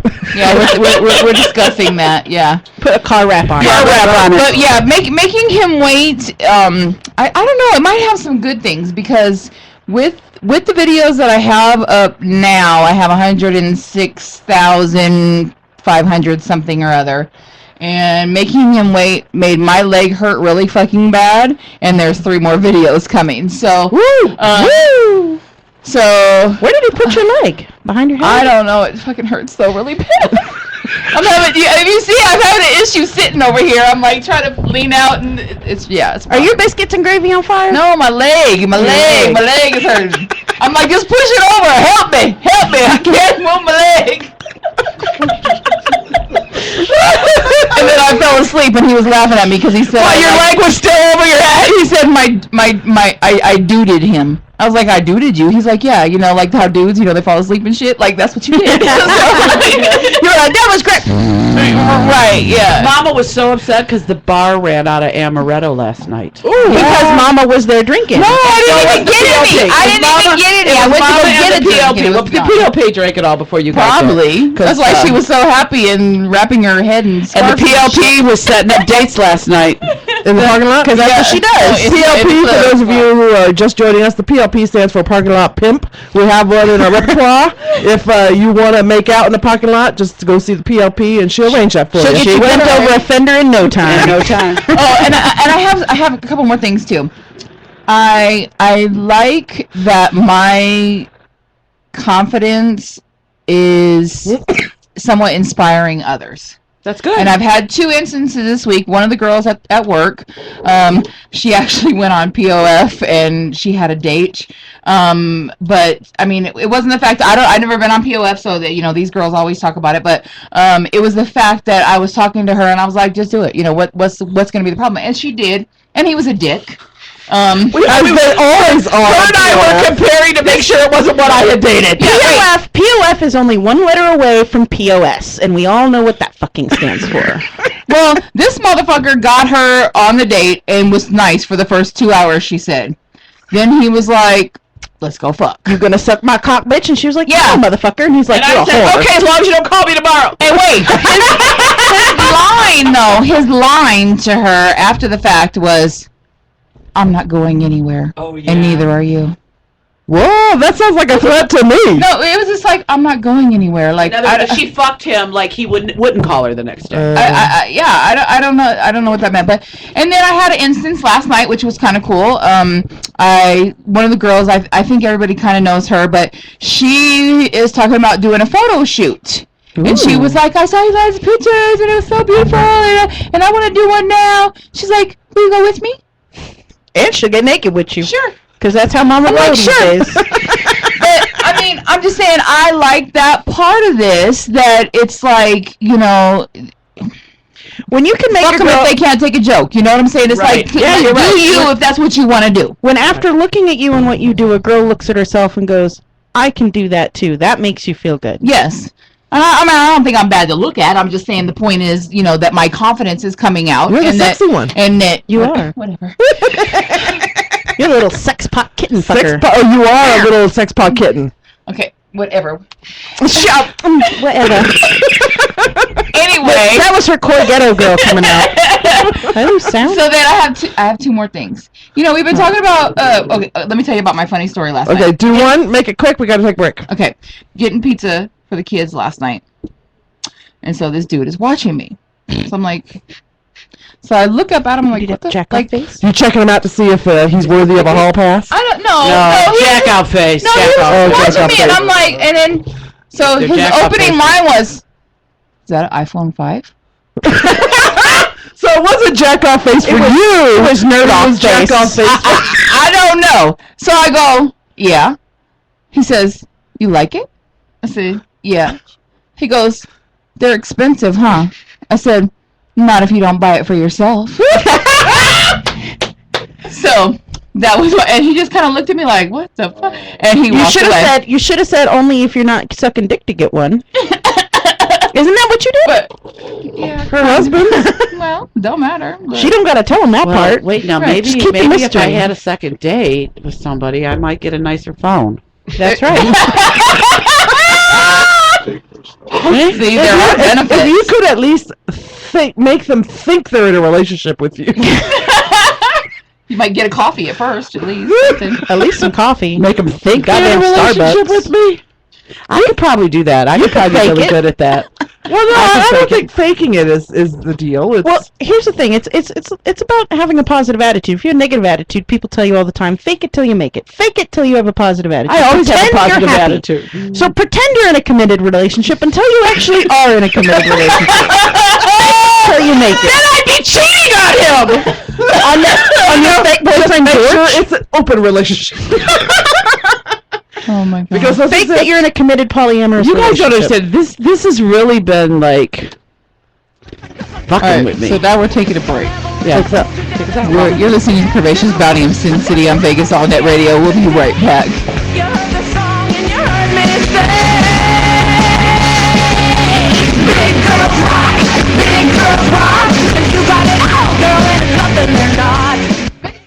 Stay up to date with your favorite BBW girls on Twitter. Go to bbwgirltweet.com to find all your favorite adult BBW entertainers. Hi, this is Joseph Coley, author of the book From Grief to Relief. Listen to my show every Thursday at 2 p.m. on VegasAllNetRadio.com. This show is dedicated to those who have loved and lost, and have found or are searching for the personal power and courage to love again. Join me, Joseph Coley, every Thursday at 2 p.m. on VegasAllNetRadio.com. Heard online all over the world. Listen to the From Grief to Relief radio show every Thursday at 2 p.m. Get connected to your audience with Endeavor Media Group. Find them online at emgnv.com. Embrace your endeavors and take it to the limit with Endeavor Media Group. Visit them online at emgnv.com. If you're looking to further your acting, modeling, or athletic career, contact Endeavor Media Group at emgnv.com. Endeavor Media Group is a sports and entertainment PR firm connecting its clients with audiences everywhere through movies, television, radio, publications, websites, mobile applications, and special events. Visit emgnv.com.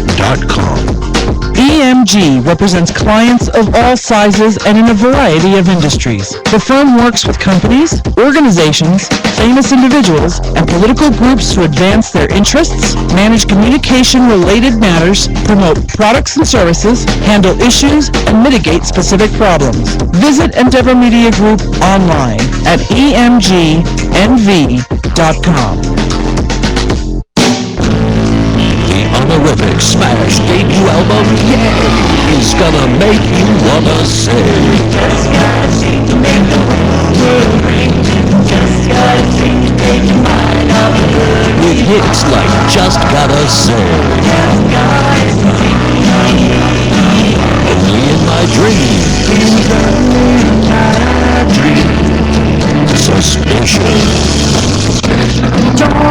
my mind. Suspicion keeps us up. It must have been love. It must have been love, but it's over now. All that I wanted, now I'm living without. Must have been love, but it's Bounty is available for a special low price at Amazon, Rhapsody, Reverb Nation, iTunes, and at theautorifics.com. Theautorifics.com. Yay!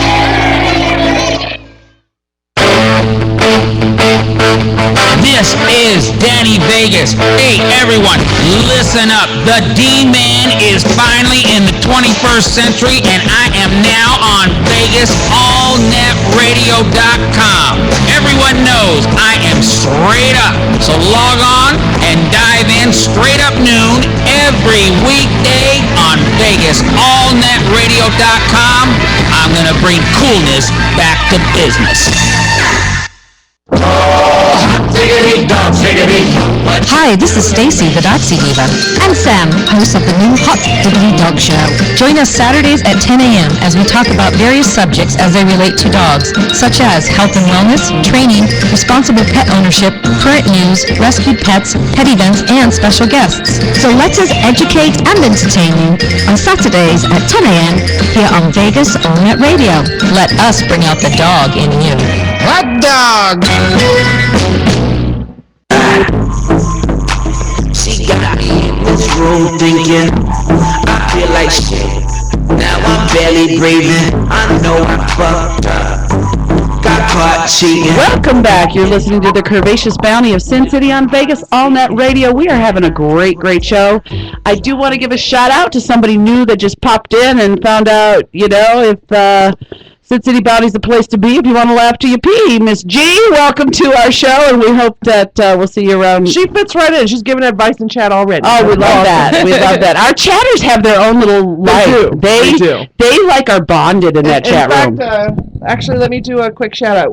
We were up a little while ago. Cole James Cash had to leave, but we have Black Ring still in, DJ's Carpet, Miss G, Nilla Booty Cutie, who we all know is Platinum Pussy, Sexy Brown Eyes, 69, and of course, fabulous Wendy of Neverland. Wendy, I hope you saw my post for you today. Okay, Mama had one more thing on her catch-up. So, let me talk to my mic so you guys can hear me. So, I've been talking about this pass, right? That Your DJ hall pass? said, yeah, my hall pass. And I came to a conclusion today that I think even if I decided to use my pass, that most of the people that we know would be scared. Of DJ? Yes. You're right. You're right. Yes. You're absolutely right. Yes, I think that they would be intimidated by him. And I was having this little flashback of my mother talking when I was a kid that my mom was very pretty when she was younger, and my dad always had nice cars. And so they'd put my mom and her friend or my aunt in the front seat, and then they'd go and they'd pick fights, waiting for the guys to whistle or say something to my mother. And then they would come out and they would have, pick a fight with the guys. And I just think that most of the people that we know would be intimidated by him. He was like, "That's fucked up. That's fucked up." I was like, you know what? I don't know. I think you're right. I think so. Actually, I think I could probably hook you up with some people who wouldn't give three shits what DJ was like. And there's probably a few, but I think most of the ones that we know that's like see us at the club or see us at different places. Or ones places. that you might be interested in. Yeah. Yeah.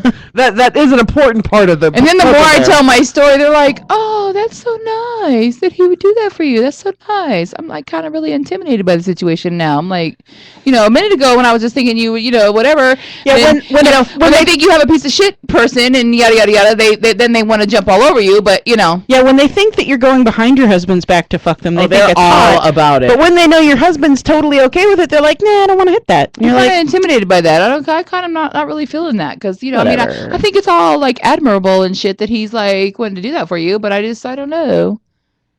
I'm like, I don't want to keep you. Yeah, I just want to borrow you. For Right, I just want to be like your friend with benefit. That's all. But yeah, I keep playing scenarios over in my head, and I'm like, this is gonna be fucked up. I think the safest thing for you, this is not just to do it at all. No, is just let it happen. Like, don't look for it. Don't think about the people you Yeah. already know. Like, is this a possible person? Is this? I think I would just. But then what if I make a bad decision? Well, but you don't have to make a decision now. There is nothing that says you have to make that decision anytime soon. Here's what I think. Because of you thinking about it a lot, I'm overthinking now. I think you're just not going to do it. You're going to say I it's too think much so. trouble. It's too much of a pain in the ass. I'm having to deal with these people. Fuck it. I'm not. And you know what? I'm going to DJ's just say. fine. He makes me happy. And I'm going to say one thing. You being in that situation a lot, you can analyze it, you can talk about it, you can hash it out. Truth of the matter is, neither of you or DJ, are going to know how you really feel about it until after it's done. Yeah. No matter how much talking or hashing you've done. Just FYI.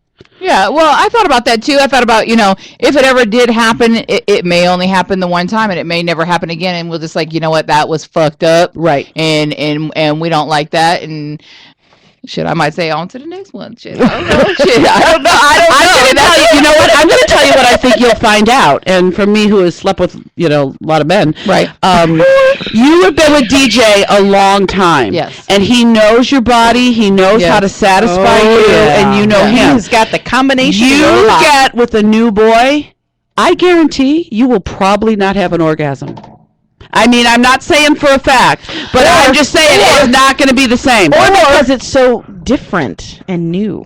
Or you'll get sore from him trying to give you an orgasm. Exactly. Yeah. It's not somebody coming in. I mean, and God, some men don't kiss right. Some men don't lick right. Some men don't touch right. Some men, and it's different than what you're used to. Yeah, the first time. Come on, think about all the men you guys have slept with. I mean, there's a handful that do it right. Yeah. Some of them you're doing this after they get done. Some of them you're laying there like, going, how the fuck did it get wet up there? Or you're going like this. You're going 2 times 2 is 4. 4 times 2 is 8. I mean, while they're fucking, you're like, are they done yet? Seriously. Miss G says, I see you, sweet cheeks and mama, all the time at the Red Label. I'm the short white girl who never leaves the dance floor. LOL. Her name is Brittany. Thanks, hey, Brittany. Hey. Thanks for that chiming in. I know who that is. Actually, I have a request. DJ was just telling me there's some new Canadian footage. I'll go check that out later. Lord. But Callie Guy and we've both seen the video, and we were discussing. He's like, it's not that big. I've seen bigger. And I'm like, I'm telling you, that's a big clit. I research big clits. I love big clits. I've seen them all. So what we need now is a comparison shot of DJ's enormous thumb next to your enormous clit, so that we can see exactly how I big have to it tell is. you, after the show last week and all the talk about your Canadian, I went home because I couldn't tell on my phone. And when I finally saw it on my computer, I was She like, sent me an email. oh my, I did. I know.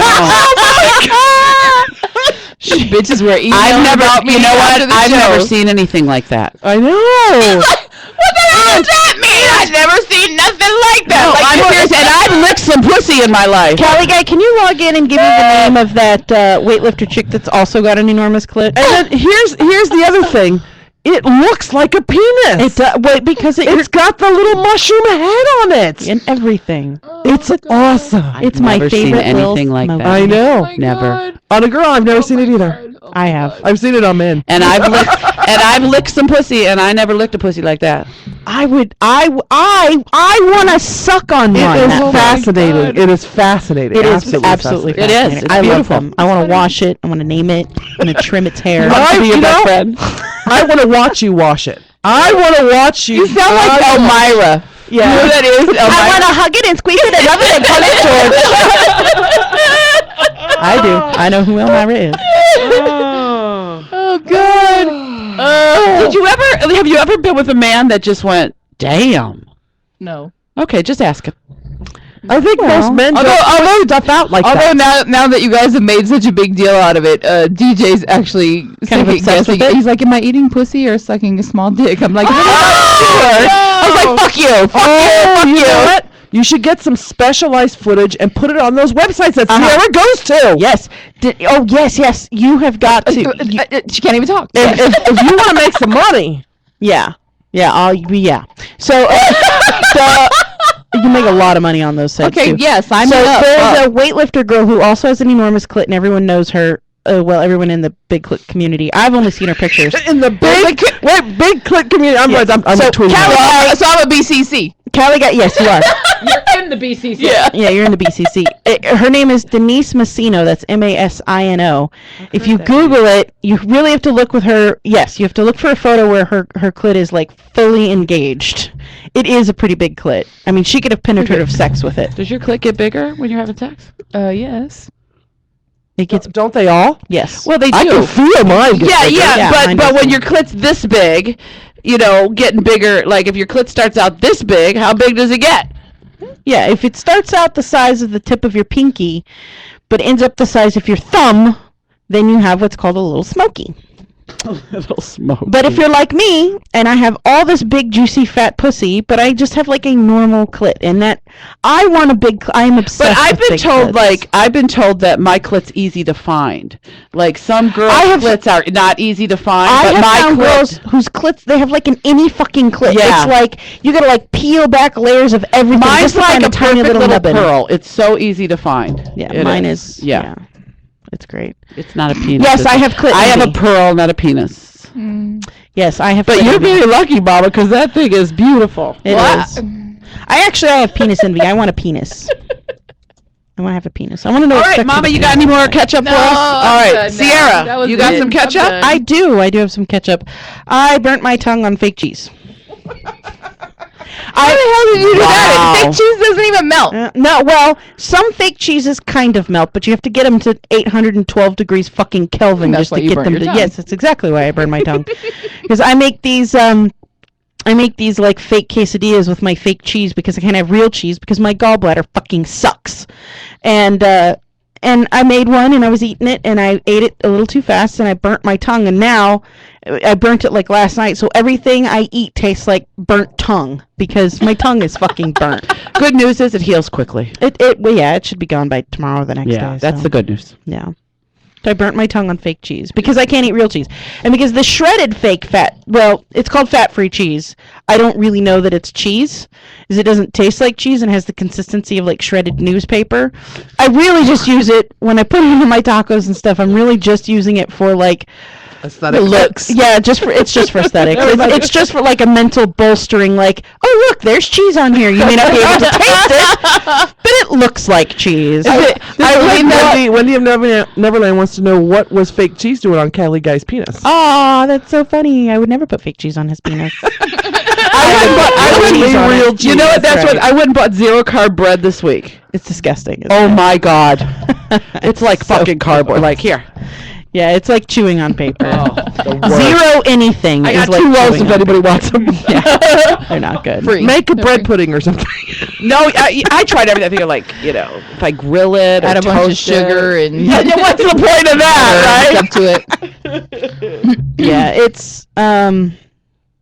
it's it was horrible. I was like, oh, this is gonna be so and then because it's fake cheese and it melts to a certain point and then it becomes this like gooey mass, so I couldn't actually get it off my tongue, so it continued to burn for a little while longer because I couldn't spit it out fast enough. So were you unable? Did you No, I have still some? get- no, wait, I did you still- have some protein medication last night? I did. And you wish that you didn't. That was spit one it. of the first questions asked in chat by DJ. Yes, he said, put semen on it, it'll help, so I hear. And Kelly Guy said, hasn't helped so far. And that's absolutely true. Then again, that's his cure for everything. Yeah, that's pretty funny. After a dozen doses, it's just not going to work. Right. That's true. So I did have sex this weekend. Twice. I had morning sex. I love morning sex. Before you even get out I of hate bed. morning sex. Oh, I love morning sex. My clit is like asleep. I'm so horny when I wake up in the mornings, especially if I fall asleep next to Callie Guy. I am so horny in the morning. Like, I'm going to ask for permission just to rub one out every morning when I wake up with him, because, some guys are weird about you masturbating without them being involved in it, because it's like, they're like, oh, I'm not satisfied. Save it for me! I usually just wait until they're not in the room. Right. When I wake up so fucking horny, I'm like, I'm not able to sleep out of my eyes, and I need to touch my That's vagina. why you need a handheld shower head. They're the best. I know. I have one, and it gets used. Yeah, that's why I don't have to worry about the fact that I don't have a mechanical vibrator. I'm 'cause I have a shower talking, head. when I say first thing in the morning, I'm talking like I haven't even cracked my eyes open. I've just recognized that I'm awake. I'm so horny, my nipples are hard, my pussy's wet, I need to touch myself before I even put a foot Is out this of bed. always? Is this even when Callie Guy's out of town? It's mostly when Callie Guy is in the same bed with me. Right, because you're like all jazzed up. It's all I am. residue sexual energy from It the night is, before. usually.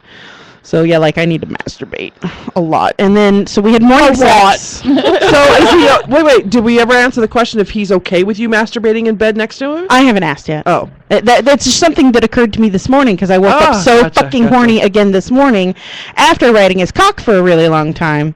You ever get that, you want to have sex, but it's got to be a certain kind of sex? Oh, yes. Yeah. Yeah, so all day yesterday, we went to the UFC fight instead of going to the Red Label. We went to go watch the UFC fight because it's chicks fucking fighting, and it was fucking awesome. And it was so amazing. I'm turned on by them both. My nipples are hard. All day after the morning sex, I was like, I want to ride your cock. And so we were driving home from the UFC fight, and I was like, hey, when we get back to the house, I'd like to have sex. And he's like, okay. And I'm like, no, I want to ride your cock until you scream my name. And he's like, okay. And I was like, sure, no problem. Yeah, I didn't think he complained much. Cock riding? No, because my boobs get to dangle in his face while I'm riding his cock. And, I think that's one of my favorite things about I love riding. You get the perfect, you get someone sucking on one boob and manipulating See, to another. me, and a it's cock all about inside you. control. It's awesome. It's all about control. That's why I like to be on top. For me, it's not about the control. It's about pleasing him because I know that's something he really likes. Right.